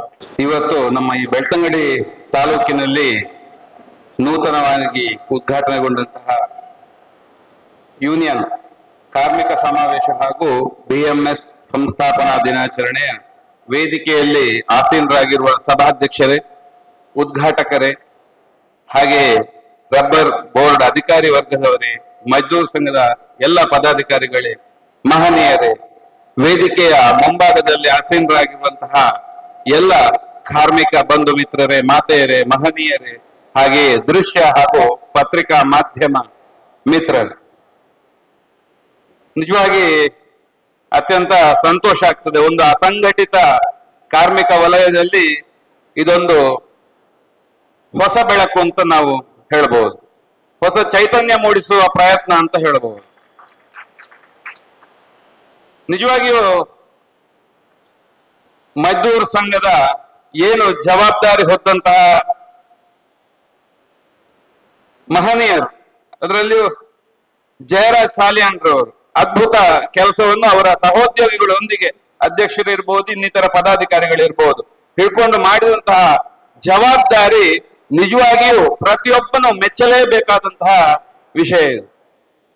ಅದರೊಂದಿಗೆ ಒಂದು ಕಿವಿ ಮಾತು ಹೇಳ್ತೇನೆ. ಇವತ್ತು ಸುಮಾರು 25 ಜನರ ಕೊರಳಿಗೆ ಒಂದು ಒಳ್ಳೆಯ ತೂಕದ ಪಟ್ಟಿಯನ್ನು ಹಾಕಿದ್ದಾರೆ. ಜವಾಬ್ದಾರಿಯನ್ನು ಕೊಟ್ಟಿದ್ದಾರೆ. ಆ ಜವಾಬ್ದಾರಿಗೆ ನೀವು ಎಷ್ಟು ಫಲ ಕೊಡ್ತೀರೋ ಅಷ್ಟು ನಿಮಗೆ ಮಹತ್ವ ಬರ್ತದೆ. ಯಾವುದೇ ಪದವನ್ನು ಹೊಂದುವುದು ಸುಲಭ, ಅದನ್ನು ನಿಭಾಯಿಸಿಕೊಂಡು ಹೋಗುವುದು ಅತ್ಯಂತ ಕಷ್ಟ. ಕೊಟ್ಟದ್ದನ್ನು ಉಳಿಸಿಕೊಳ್ಳುವುದು ಕಷ್ಟ. ನಿಮ್ಮ ಕೈಯಲ್ಲಿ ಬೆಣ್ಣೆ ಕೊಟ್ಟರೂ ಕೂಡ ಸ್ವಲ್ಪ ಹೊತ್ತಿನಲ್ಲಿ ಅದು ಕರಗಿ ಕೆಳಗೆ ಇಳಿಲಿಕ್ಕೆ ಶುರುವಾಗ್ತದೆ. ನಿಮ್ಮ ಹುದ್ದೆಯೂ ಅಷ್ಟೇ ತಿಳ್ಕೊಳ್ಳಿ. 25 ಜನರಿಗೆ ಕೊಟ್ಟ ಹುದ್ದೆಯಲ್ಲಿ ಯಾರು ಮೇಲೆ ಇರ್ತಾನೋ ಅವ ನಿಜವಾಗಿ ಆ ಹುದ್ದೆಗೆ ಫಲವನ್ನು ಕೊಟ್ಟಿದ್ದಾನೆ, ಅದಕ್ಕೆ ದುಡಿದಿದ್ದಾನೆ ಅಂತ ಹೇಳುವುದನ್ನು ನಮ್ಮ ಜಯರಾಜ್ ಸಾಲಿ ಅಂದ್ರು ಒಂದೊಂದೇ ಮೆಟ್ಟಿಲು ಹತ್ತಿ ಇವತ್ತು ಈ ಸ್ಥಾನಕ್ಕೆ ಬಂದಿದ್ದಾರೆ. ಯಾಕೆ ಅಂತ ಹೇಳಿದ್ರೆ ಅವನನ್ನು ಚಿಕ್ಕ ಹುಡುಗ ಇರುವಾಗಲೇ, ನಾನು ಏಕವಚನದಲ್ಲಿ ಹೇಳಬಾರದು ವೇದಿಕೆಯಲ್ಲಿ, ಆದ್ರೆ ಅಷ್ಟು ಸಣ್ಣದ್ರಿಂದ ಅವನನ್ನು ಕಂಡ ಕಾರಣ ನಾನು ಹೇಳ್ತೇನೆ, ಕ್ಷಮಿಸಿ ಜಯರಾಜರೇ. ಯಾಕೆ ಅಂತ ಹೇಳಿದ್ರೆ ನಮ್ಮ ಸಂಬಂಧ ಅಷ್ಟು ಹೆಚ್ಚು ಸಾಮೀಪ್ಯ ಇರುವ ಕಾರಣ ಬರ್ತದೆ, ಇಲ್ಲದ್ರೆ ಬರುವುದಿಲ್ಲ. ಹಾಗೆ ಇನ್ನೊಬ್ರು ವೇದಿಕೆಯಲ್ಲಿ ನಗುಮುಖದ ಯುವಕ ಕೂತಿದ್ದಾರೆ. ಅವರು ಇವತ್ತು ರಬ್ಬರ್ ಬೋರ್ಡಿನ ನಿರ್ದೇಶಕರಾಗಿ ನಿಮ್ಮ ಎದುರು ಕೂತಿದ್ದಾರೆ. ಕೂತ್ಕೊಳ್ಳುವುದರ ಹಿಂದಿನ ಶ್ರಮ ಎಷ್ಟುಂಟು ಅಂತ ಹೇಳೋದು ನನಗೆ ಗೊತ್ತುಂಟು. ಅವರು ತಾಲೂಕು ಬೋರ್ಡ್ ಅಧ್ಯಕ್ಷರಾಗಿದ್ರು, ಬೇರೆ ಬೇರೆ ಜವಾಬ್ದಾರಿಯನ್ನು ಗುತ್ತಿಗಾರರು ರಬ್ಬರ್ ಸೊಸೈಟಿಯಲ್ಲಿ ರಬ್ಬರ್ನ ಬಗ್ಗೆ ಮಾಹಿತಿಯನ್ನು ಪಡ್ಕೊಂಡಿದ್ದಾರೆ. ಎಲ್ಲ ಒಂದೊಂದೇ ಮೆಟ್ಟಿಲು ಏರಿ ಇವತ್ತು ಉನ್ನತ ಸ್ಥಾನಕ್ಕೆ ಏರಿದ್ದಾರೆ. ನೀವೇನು ಬೇಡಿಕೆ ಕೊಟ್ಟಿದ್ದೀರಿ ಖಂಡಿತವಾಗಿಯೂ ನಮ್ಮ ಮುಳಿಯ ಕೇಶವಣ್ಣ ಅದನ್ನು ಬಿಟ್ಟು ಹಾಕುವುದಿಲ್ಲ, ಮಾಡ್ತಾರೆ ಅಂತ ಹೇಳುವ ನಂಬಿಕೆ ನನ್ನಲ್ಲಿ. ನಾನು ಇನ್ನೊಂದು ಕಿವಿ ಮಾತು ಹೇಳ್ತೇನೆ. ಇಲ್ಲೆಲ್ಲ ಟ್ಯಾಪಿಂಗ್ ಮಿತ್ರರಿದ್ದೀರಿ. ನಾನು ಒಂದು ಸಣ್ಣ ತೋಟದ ಮಾಲೀಕ ಮತ್ತೆ ಕಾರ್ಮಿಕ. ಹೇಗೆ ಅಂತ ಹೇಳಿದ್ರೆ ಒಂದು ನಾಣ್ಯದ 2 ಮುಖಗಳಿದ್ದಂತೆ. ಒಂದು ಚಕ್ರ ಬಂಡಿ ಇದ್ರೆ ಆ ಬಂಡಿಯ 2 ಬಂಡಿ ಇದ್ದಂತೆ. ಒಂದು ಸೈಡ್ ಮಾಲೀಕ, ಒಂದು ಸೈಡು ಕಾರ್ಮಿಕ. ಯಾರೊಬ್ಬ ಕುಂಠಿತ ಆದ್ರೂ ಕೂಡ ಗಾಡಿ ನೇರ ದಾರಿಯಲ್ಲಿ ಹೋಗುದಿಲ್ಲ, ಹೀಗೆ ತಿರುಗುತ್ತದೆ. 1 ರೂಪಾಯಿ ನಾಣ್ಯಕ್ಕೆ ರಾಷ್ಟ್ರ ಮುದ್ರೆಯೂ ಬೇಕು, 1 ರೂಪಾಯಿ ಅಂತೂ ಬೇಕು. 2 ಇದ್ರೆ ಮಾತ್ರ ನಾಣ್ಯ ಅಂತ ಹೇಳ್ತಾರೆ, ಇಲ್ಲದ್ರೆ ನಾಣ್ಯ ಅಂತ ಹೇಳುವುದಿಲ್ಲ. ಹಾಗೆ ಕಾರ್ಮಿಕ ದೇವರಿಗೂ ತೊಂದರೆ ಆಗದಾಗೆ, ಅಂದ್ರೆ ಮರಕ್ಕೂ ತೊಂದರೆ ಆಗದಾಗೆ, ಮಾಲೀಕನಿಗೂ ತೊಂದರೆ ಆಗದಾಗೆ ಕೆಲಸ ಮಾಡಿದ ಅಂತಾದ್ರೆ ಆ ಮಾಲೀಕ ಮನುಷ್ಯ ಹೌದು ಅಂತಾದ್ರೆ ಅವನನ್ನು ಕಾರ್ಮಿಕನಾಗಿ ನೋಡ್ತಾನೆ. ಕೆಲವರು ಮನುಷ್ಯರಲ್ಲದ ಮಾಲೀಕರು ಇರ್ತಾರೆ, ನಾನು ಇಲ್ಲ ಅಂತ ಹೇಳುವುದಿಲ್ಲ. ಎಲ್ಲವೂ ನನಗೆ ಬೇಕು ಅಂತ ಬೇಕು, ನಮಗೆಲ್ಲರಿಗೂ ಬೇಕು, ನನಗೇ ಬೇಕು ಅಂತ ಇರಬಾರ್ದು. ಕೆಲವು ಮಾಲೀಕರಿಗೂ ಹಾಗೆ ಇರ್ತದೆ, ಕೆಲವರು ಕಾರ್ಮಿಕರಿಗೂ ಹಾಗೆ ಇರ್ತದೆ. ಯಾಕೆಂತ ಹೇಳಿದ್ರೆ ಮಾಲೀಕರು ಲೆಕ್ಕ ಹಾಕ್ತಾ ಇರ್ತಾರೆ, ತಿರುಕಣ ಕನಸು ಅಂತ ಹೇಳಿ 1 ಮರಕ್ಕೆ ಇಷ್ಟ ಆದ್ರೆ 1000 ಮರಕ್ಕೆ ಇಷ್ಟು ಅಂತ. ಕಾರ್ಮಿಕ ಮಾಡ್ಲಿಲ್ಲ ಅಂತಂದ್ರೆ ಮರುದಿವಸ ಅವನಿಗೆ ಬೈಯುವುದೇ.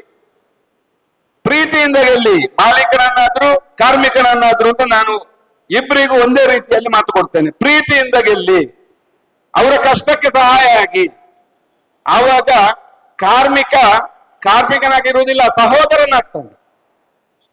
ಕಾರ್ಮಿಕನನ್ನು ಸಹೋದರನಾಗಿ ಯಾವಾಗ ನೀವು ನೋಡ್ತೀರೋ, ಕಾರ್ಮಿಕ ಮಾಲೀಕನನ್ನು ದೇವರನ್ನು ನೋಡ್ತಾನೆ, ದೇವರ ಹಾಗೆ ನೋಡ್ತಾನೆ. ಇದು ನನ್ನ ಅನುಭವ. ಬೇಕಿದ್ರೆ ನೀವು ಜಯರಾಜರಲ್ಲಿ ಕೇಳಿ. ನನ್ನ ಮನೆಯಲ್ಲಿರುವ ಕಾರ್ಮಿಕರು 12 ಜನ ಕಾರ್ಮಿಕರಿದ್ದಾರೆ. 12 ಜನರು ನಾನು ಈ ಊರಿಗೆ ಬಂದು ಪುತ್ತೂರಿಂದ 30 ವರ್ಷ ಆಯ್ತು. 30 ವರ್ಷದವರಿದ್ದಾರೆ, 25 ವರ್ಷದವರಿದ್ದಾರೆ, 10 ವರ್ಷದವರಿದ್ದಾರೆ. ಒಮ್ಮೆ ಸೇರಿದವರು ಅಷ್ಟು ಸುಲಭದಲ್ಲಿ ಬಿಟ್ಟು ಹೋಗುದಿಲ್ಲ. ಯಾಕೆ ಅಂತ ಹೇಳಿದ್ರೆ ನಾವು ಅವರನ್ನು ಸಹೋದರರಾಗಿ ಕಾಣಬೇಕು. ಕಾರ್ಮಿಕ ಅಂತ ಯಾವಾಗ ನಾನು ಎನಿಸಿದ್ನ ಆವತ್ತು ಕಾರ್ಮಿಕ ನಿಜವಾದ ಕಾರ್ಮಿಕನಾಗಿರುವುದಿಲ್ಲ, ಅವ ಡಮ್ಮಿ ಆಗ್ತಾನೆ. ಅವನನ್ನು ಸರಿ ನೋಡ್ಲಿಲ್ಲ ಅಂತಾದ್ರೆ ಅವನಿಗೆ ಯಾಕೆ ಬೇಕು? ನಾನಿವತ್ತು ಈ ಇದರಲ್ಲಿ ಕರೆ ಕೊಡ್ತಾ ಇದ್ದೇನೆ, ನೀವು ಚೆನ್ನಾಗಿ ಕೆಲಸ ಮಾಡಿ. ಆವಾಗ ಮಾಲೀಕನಿಂದ ನಿಮಗೆ ಎಷ್ಟು ಬೇಕೋ ಅಷ್ಟನ್ನು ನಿಮ್ಮ ಈ ಸಂಘಟನೆ ಯೂನಿಯನ್ನ ಮೂಲಕ ಕೇಳುವ ಹಕ್ಕು ನಿಮ್ಮದಾಗ್ತದೆ. ನಿಮ್ಮ ಹಕ್ಕನ್ನು ನೀವು ಉಳಿಸ್ಕೊಳ್ಳಿ. ಆವಾಗ ಈ ಏನು ಯೂನಿಯನ್ ಉದ್ಘಾಟನೆ ಮಾಡಿ ಇವತ್ತು ಸಂಘಟನೆಯನ್ನು ಕಟ್ಟಿದ್ದಾರೆ, ಅದಕ್ಕೊಂದು ಒಳ್ಳೆಯ ಕೆಲಸ ನೀವು ಮಾಡಿದಾಗ. ಕೆಲವರಿದ್ದಾರೆ ರಬ್ಬರ್ ಟ್ಯಾಪಿಂಗ್ ಅಂತೇಳಿ, ಸೂರ್ಯೋದಯಕ್ಕೆ ಮುನ್ನ ಟ್ಯಾಪಿಂಗ್ ಮುಗಿದ್ರೆ ಏನಾದ್ರೂ ಒಂದು ಸ್ವಲ್ಪ 4 ಕಾಸು ಬರ್ತದೆ. 8 ಗಂಟೆಗೆ ಹೋಗಿ ಟ್ಯಾಪಿಂಗ್ ಮಾಡಿದ್ರೆ ಎಷ್ಟು ಹಾಲು ಬರ್ಬಹುದು? ಇಲ್ಲಿದ್ದಾರೆ ನಮ್ಮ ತಾಲೂಕಿನಲ್ಲಿ. ನಾನು ರಬ್ಬರ್ ಸೊಸೈಟಿಯ ಒಬ್ಬ ನಿರ್ದೇಶಕನಾಗಿ, ಉಪಾಧ್ಯಕ್ಷನಾಗಿ ತಾಲೂಕಿನ ಗ್ರಾಮ ವಿಸಿಟ್ ಮಾಡಿದ್ದೇನೆ.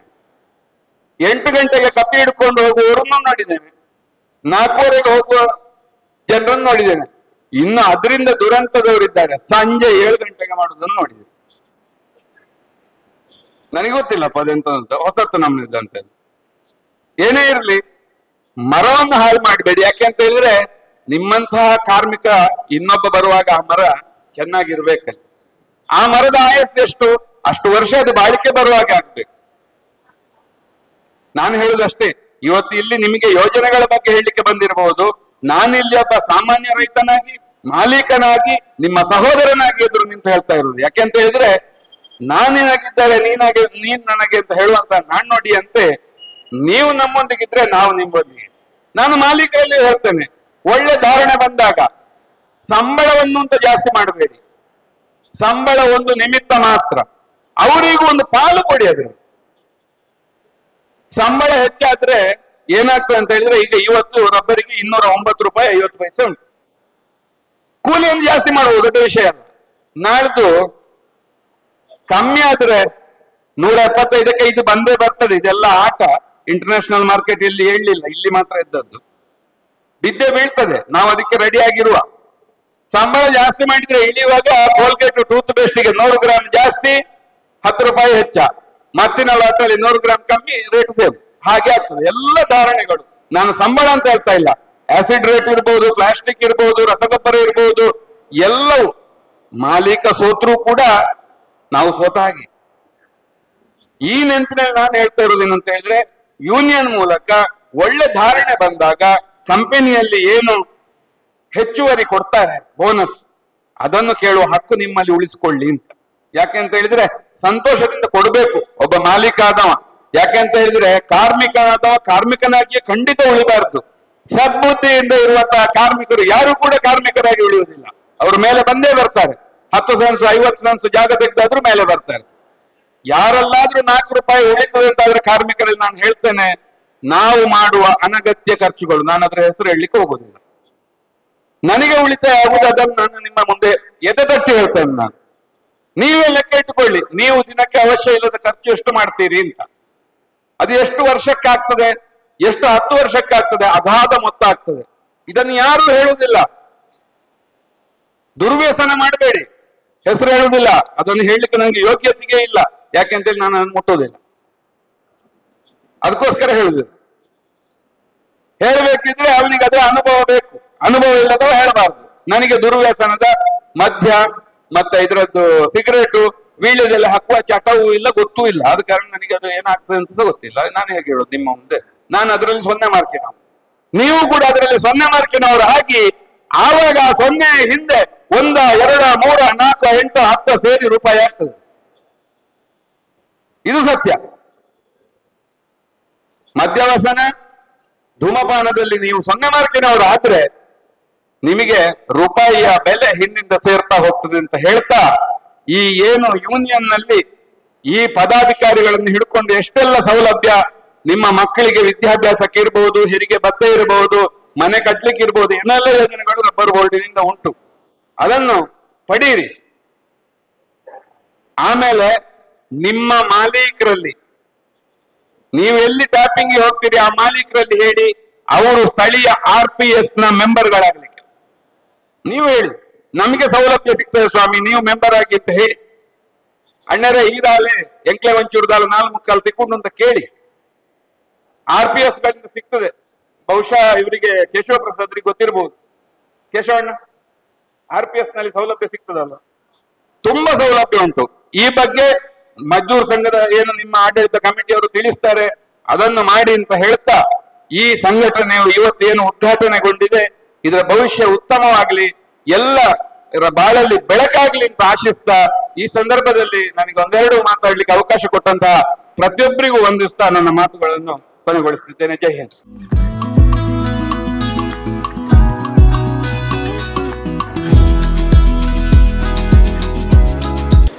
All the BMS leaders, members of Beltangadi Taluk, ಎಲ್ಲರಿಗೂ ನಮಸ್ಕಾರ. ಕನ್ನಡ ಮಾತಾಡ ಬರುದಿಲ್ಲ, ಅಷ್ಟು ಚೆನ್ನಾಗಿ ಬರುದಿಲ್ಲ.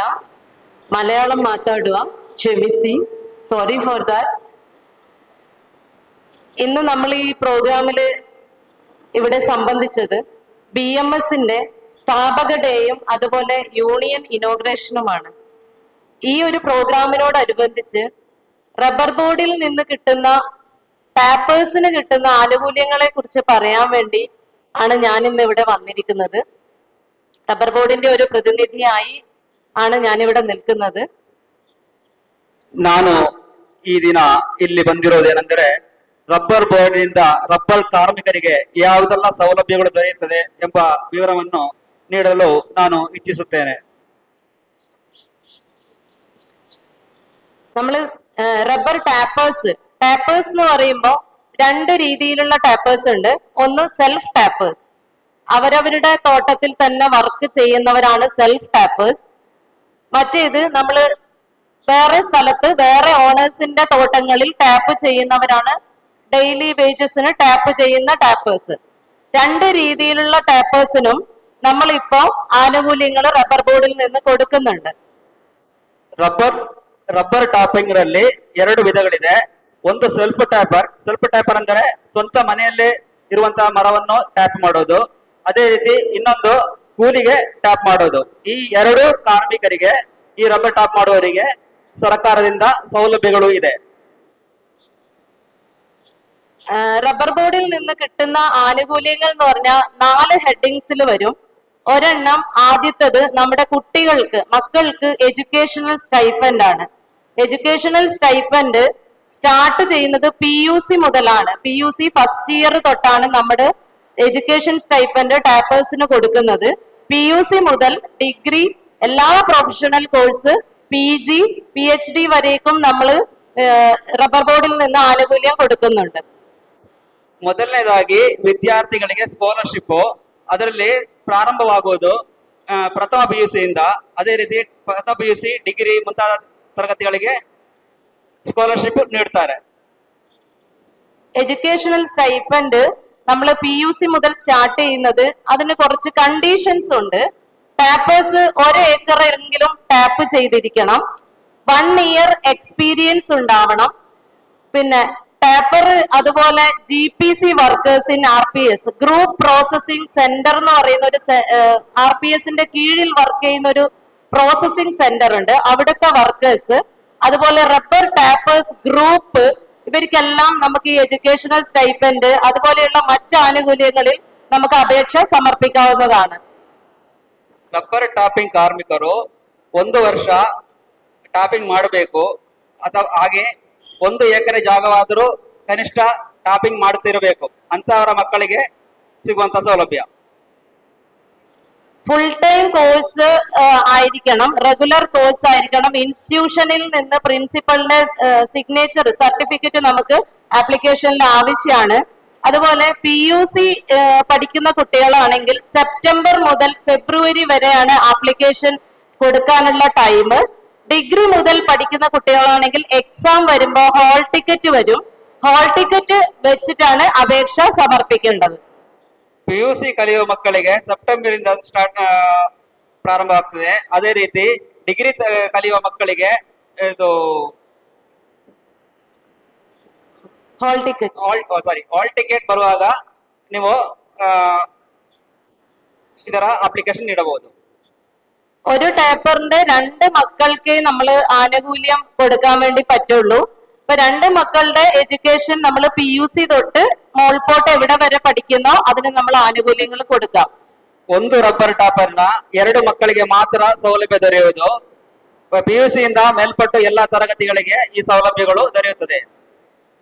അതില് എഡ്യൂക്കേഷൻ സ്റ്റൈപ്പൻഡില് നമ്മൾ ആപ്ലിക്കേഷൻ ഫോം, ആധാർ കാർഡ് കുട്ടിയുടേത്, അതുപോലെ ടാപ്പറിൻ്റെത്, അതുപോലെ ബാങ്ക് അക്കൗണ്ട് ടാപ്പറിൻ്റെത്, പ്ലസ് ഡിഗ്രി മുതൽ പഠിക്കുന്ന കുട്ടികൾക്കാണെങ്കിൽ hall ticket, attested hall ticket, ഇത്രയും അപേക്ഷയുടെ കൂടെ നമ്മൾ സമർപ്പിക്കണം. ಇದರಲ್ಲಿ ಬೇಕಾದ ದಾಖಲೆಗಳು ರಬ್ಬರ್ ಟಾಪರ್ನ ಆಧಾರ್ ಕಾರ್ಡು, ಅದೇ ಕಲಿಯುವ ಮಗುವಿನ ಆಧಾರ್ ಕಾರ್ಡು, ಅದೇ ರೀತಿ ಡಿಗ್ರಿ ಆದಿದ್ರೆ ಹಾಲ್ ಟಿಕೆಟ್ನ ನಂಬರ್. എഡ്യൂക്കേഷൻ സ്റ്റൈപ്പൻഡിനെ കുറിച്ച് അത്രയാണ് പറയാനുള്ളത്. മറ്റൊന്ന് മെഡിക്കൽ അറ്റൻഡൻസ്. നമ്മൾ ചികിത്സാ സഹായ പദ്ധതിയാണ്. അത് 2 രീതിയിലാണ് കൊടുക്കുന്നത്. ഒന്ന് മൈനർ ഡിസീസ്, മറ്റൊന്ന് മേജർ ഡിസീസ്. മൈനർ ഡിസീസ് എന്ന് പറഞ്ഞാൽ ചെറിയ ചെറിയ അസുഖങ്ങൾക്ക് നമ്മൾ ഒരു 3-4 ദിവസം അഡ്മിറ്റ് ആയി ഒരു റെസ്റ്റിംഗ് പീരീഡ് അടക്കം 5 ദിവസത്തെ റെസ്റ്റ് ഡോക്ടർ പറഞ്ഞിരിക്കുകയാണെങ്കിൽ നമ്മൾ അതിന് നമുക്ക് മെഡിക്കൽ അറ്റൻഡൻസ് ആപ്ലിക്കേഷൻ ഉണ്ട്. അത് അപേക്ഷിച്ചു കഴിഞ്ഞാൽ ഒരു വർഷം 5,000 ವರೆയാണ് നമ്മൾ അതിന് കൊടുക്കുന്നത്. ಈಗ ಎಜುಕೇಶನ್ ಮುಗಿಯಿತು. ಇನ್ನು ಮುಂದೆ ಆರೋಗ್ಯದ ಸಮಸ್ಯೆ ಇದ್ದಲ್ಲಿ 2 ವಿಧಗಳಿದೆ. ಒಂದು ಮೈನರಿಗೆ ಏನಾದರೂ ಯಾರಾಗ ಹುಷಾರಿಲ್ಲದಿದ್ದರೆ 1 ವರ್ಷದೊಳಗೆ ಈ ಬಿಲ್ ಅನ್ನು ಸಬ್ಮಿಟ್ ಮಾಡಿದರೆ 5,000 ಹಣ ದೊರೆಯುತ್ತದೆ. ഇതിൽ ഡോക്ടേഴ്സിന്റെ സർട്ടിഫിക്കറ്റ് വേണം. നമ്മുടെ ആപ്ലിക്കേഷൻ ഫോമിൽ ഡോക്ടറിന്റെ സർട്ടിഫിക്കറ്റ് ഉണ്ട്. നമ്മൾ കാണിച്ച prescription list, original bills plus Aadhaar card, bank account, ഇത്രയും നമുക്ക് വേണം. ഇതിനുള്ള നമ്മുടെ അപ്ലൈ ചെയ്യാനുള്ള കണ്ടീഷൻ എന്ന് പറഞ്ഞാൽ ഒരു വർഷം എക്സ്പീരിയൻസ് വേണം. 1 ಏಕರೆങ്കിലും ಟ್ಯಾಪ್ ചെയ്തിരിക്കണം. ಇದಕ್ಕೆ ಅಪ್ಲಿಕೇಶನ್ ನೀಡಲು 1 ವರ್ಷ ಟ್ಯಾಪಿಂಗ್ ಅನುಭವ ಬೇಕು. 1 ಎಕರೆ ಜಾಗವಾದರೂ ಟ್ಯಾಪಿಂಗ್ ಮಾಡುತ್ತಿರಬೇಕು. ಅದೇ ರೀತಿ ಅದರ ಆಧಾರ್ ಕಾರ್ಡ್, ಅದೇ ರೀತಿ ಡಾಕ್ಟರ್ ಸರ್ಟಿಫಿಕೇಟ್ ಮುಂತಾದ ದಾಖಲೆಗಳನ್ನು ನೀಡಬೇಕು. അസുഖം തുടങ്ങി നമ്മൾ 3 മാസത്തിനുള്ളിൽ നമ്മൾ ഇത് അപേക്ഷിക്കണം. അല്ലെങ്കിൽ നമുക്ക് അതിന്റെ ഡേറ്റ് കഴിഞ്ഞു പോയാൽ നമുക്കത് കിട്ടില്ല. ಈ ಸೌಲಭ್ಯ ದೊರೆಯಬೇಕಾದರೆ 3 ತಿಂಗಳ ಒಳಗೆ ನಾವು ಪಡೆದುಕೊಳ್ಳಬೇಕು.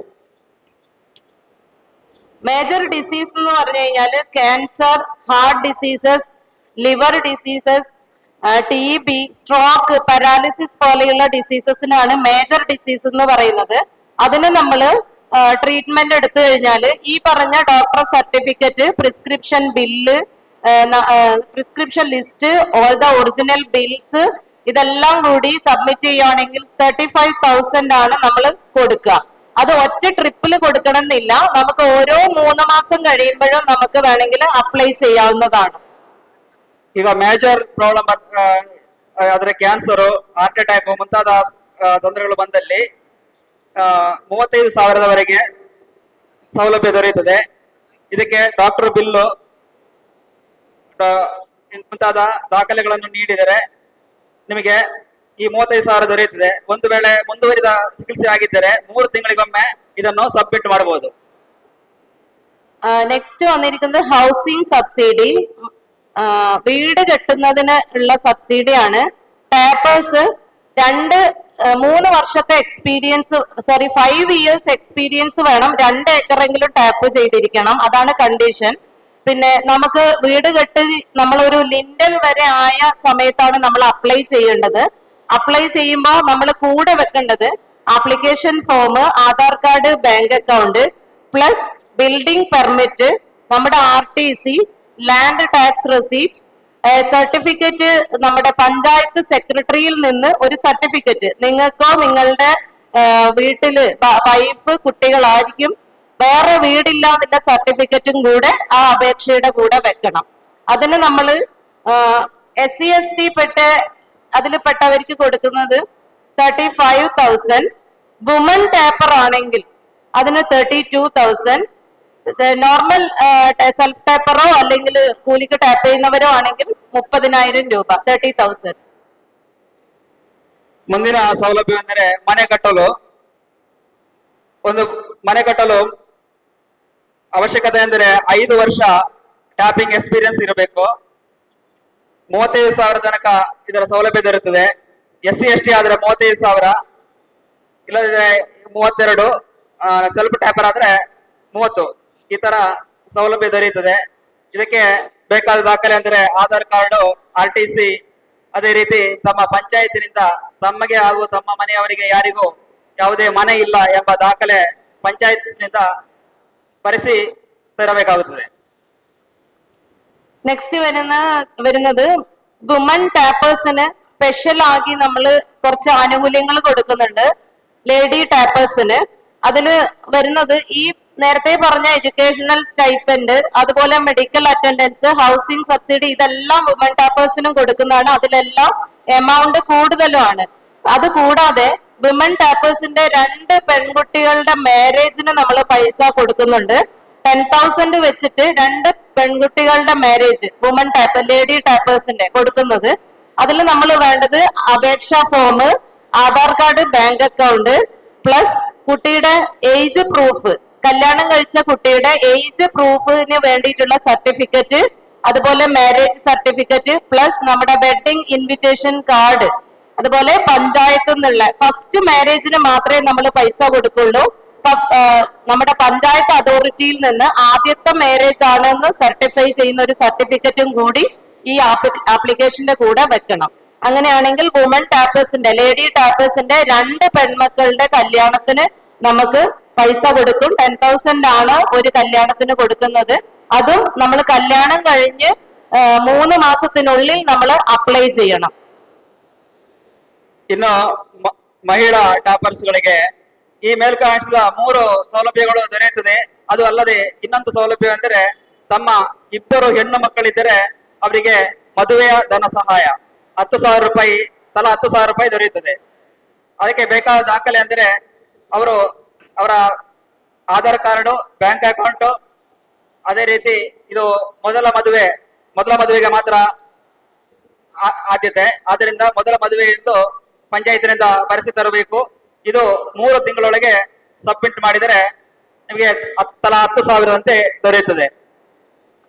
ഇത്രയാണ് ടാപ്പേഴ്സിന് നമ്മൾ കൊടുക്കുന്ന ആനുകൂല്യങ്ങൾ. ഇതിന്റെ എല്ലാ ആപ്ലിക്കേഷൻ ഫോംസും BMSന്റെ അധികാരികളുടെ കയ്യിൽ നമ്മൾ കൈമാറുന്നതാണ്, അതിന്റെ ഓരോ കോപ്പി. അതുപോലെ നിങ്ങൾക്ക് ഞാനിപ്പോ പറഞ്ഞത് ചിലപ്പോൾ ഓർമ്മയിൽ ഉണ്ടാവില്ല. അതിന്റെ കണ്ടീഷൻസ് എല്ലാം അതിന്റെ പുറകിൽ പ്രിന്റഡ് ആണ്. അത് വായിച്ച് മനസ്സിലാക്കുക. ഇല്ലെങ്കിൽ നമ്മളെ റബ്ബർ ബോർഡിലെ ആരെ വേണമെങ്കിലും ഫോൺ ചെയ്യാവുന്നതാണ്. നമ്മൾ സംശയം ദൂരീകരിക്കും.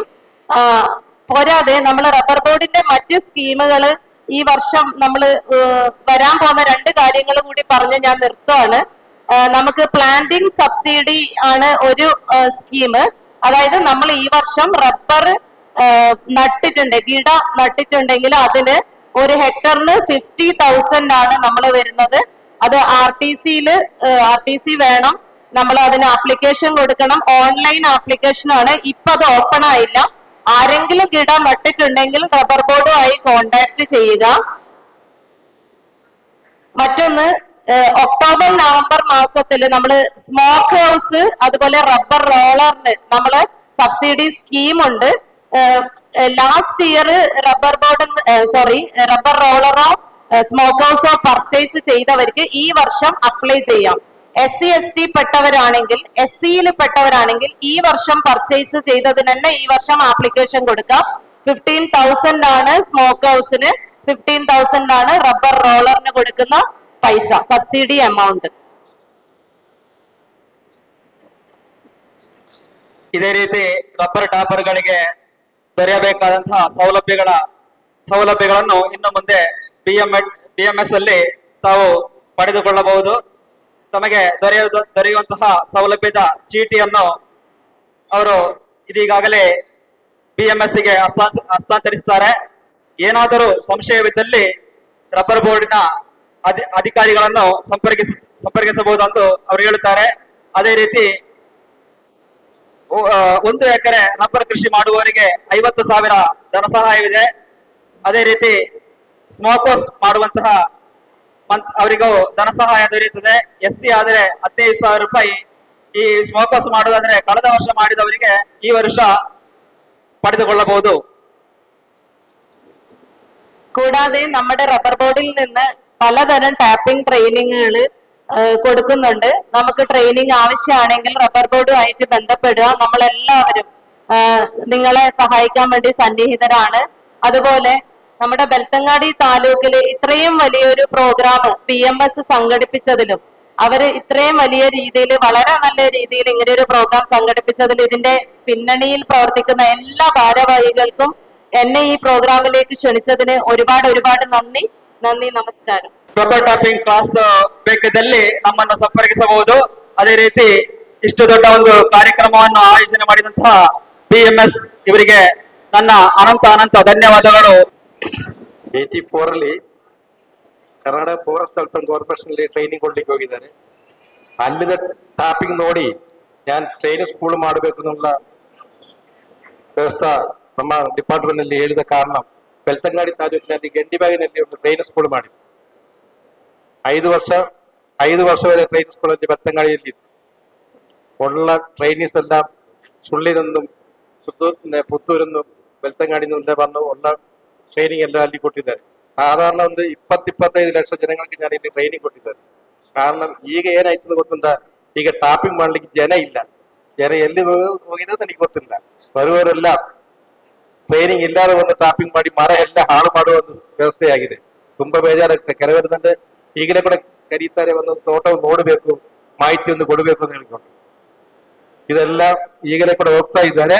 ಆದ್ರೆ ನಾನು ಕೊಟ್ಟ ಟ್ರೈನಿಂಗ್ ಮಾಡಿದ್ರೆ ನಾನು ಇದಕ್ಕೆ ಕೂತ್ಕೊಂಡವರು ಸಾಧಾರಣ ಎಲ್ಲಾ ಜನಗಳು ಅವರದು ಇನ್ನೂ ಸರ್ವೆ ಮಾಡೋದ್ರಲ್ಲಿ ಒಂದು ಮಿಸ್ಟೇಕ್ಗಳನ್ನು ನೋಡಿಕೊಂಡು ಅವ್ರಿಗೆ ಒಳ್ಳೆ ರೀತಿಯಲ್ಲಿ ಮಾಡಿ ಮುಂದೆ ಹೋಗಿಕೊಂಡ ಆಶಂಸೆಗಳು ನೆನೆದುಕೊಂಡು ನನ್ನ ನಮಸ್ಕಾರ.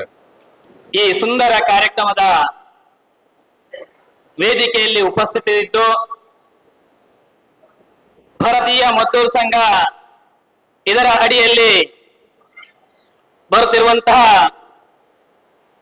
ದಕ್ಷಿಣ ಕನ್ನಡ ಉಡುಪಿ ಜಿಲ್ಲಾ ರಬ್ಬರ್ ಮತ್ತು ಕೃಷಿ ಮದ್ದೂರು ಸಂಘದ ಉದ್ಘಾಟನೆಯನ್ನು ಅತ್ಯಂತ ವಿನಮ್ರತೆಯಿಂದ ಗೌರವಪೂರ್ವಕವಾಗಿ ಉದ್ಘಾಟನೆಗೊಳಿಸಿದಂತಹ ಹಿರಿಯರು, ಆತ್ಮೀಯರು, ಮಾರ್ಗದರ್ಶಕರಾದಂತಹ ಕೇಶವ ಭಟ್ ಮುಳಿಯರವರೇ,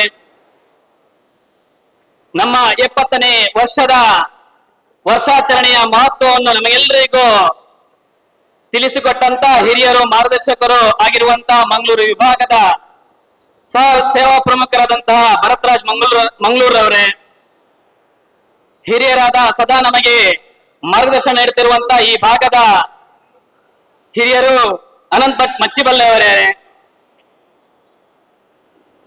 ರಬ್ಬರ್ ಬೋರ್ಡಿನ ಅಧಿಕಾರಿಯಾಗಿರುವಂತಹ ರೋಶಿನಿ ಮೇಡಮ್ ಅವರೇ, ನಮಗೆಲ್ಲರಿಗೂ ರಬ್ಬರ್ ಟ್ಯಾಪಿಂಗ್ ನ ಬಗ್ಗೆ ಟ್ರೈನಿಂಗ್ ಕೊಡ್ತಾ ಹಿರಿಯರಾಗಿ ನಮ್ಮ ಜೊತೆ ಇವತ್ತು ಕೂಡ ಉಪಸ್ಥಿತರಿರುವಂತಹ ರಾಘವನ್ ಮಾಸ್ಟರ್ ಅವರೇ,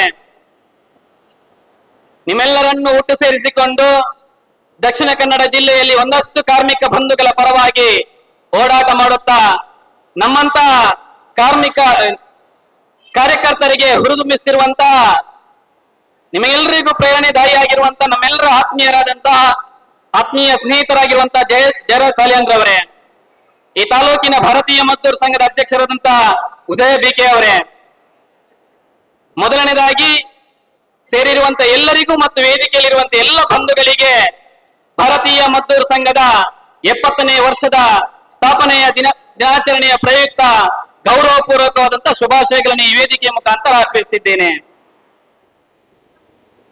ಈ ಸುಸಂದರ್ಭದಲ್ಲಿ ಭಾರತೀಯ ಮದ್ದೂರು ಸಂಘ ಕೇಂದ್ರೀಯ ಮಟ್ಟದಲ್ಲಿ ಒಂದು ರೀತಿಯ ಯೋಜನೆಯನ್ನು ಇಟ್ಟುಕೊಂಡಿದೆ. ನಮ್ಮ ಸಂಘಟನೆಗೆ 70 ವರ್ಷ ತಲುಪಿದಂತಹ ಸಂದರ್ಭದಲ್ಲಿ ದೇಶದ ಎಲ್ಲ ವಲಯಗಳಲ್ಲಿ ಕೆಲಸ ಮಾಡುತ್ತಿರುವಂತಹ ಕಾರ್ಮಿಕ ಬಂಧುಗಳ ನಡುವೆ ಆ ಕಾರ್ಮಿಕ ಬಂಧುಗಳಿಗೆ ಸದುಪಯೋಗ ಆಗುವ ದೃಷ್ಟಿಯಲ್ಲಿ ಮತ್ತು ಅವರಿಗೆ ಬರುವಂತಹ ಸಮಸ್ಯೆಗಳನ್ನು ಆಲಿಸಲಿಕ್ಕೋಸ್ಕರ ಎಲ್ಲಾ ವಲಯಗಳಲ್ಲಿರುವಂತಹ ಕಾರ್ಮಿಕ ಬಂಧುಗಳನ್ನು ಒಟ್ಟು ಸೇರಿಸಿಕೊಂಡು ಯೂನಿಯನ್ಗಳನ್ನು ಈ 70ನೇ ವರ್ಷದ 1 ವರ್ಷದ ಅವಧಿಯಲ್ಲಿ ಅತಿ ಹೆಚ್ಚು ಯೂನಿಯನ್ಗಳನ್ನು ಈ ದೇಶದಲ್ಲಿ ಮಾಡಬೇಕೆಂಬ ಯೋಜನೆಯನ್ನು ಕೇಂದ್ರೀಯ ಮಟ್ಟದ ಹಿರಿಯರು ಯೋಚನೆ ಮಾಡಿದ್ದಾರೆ.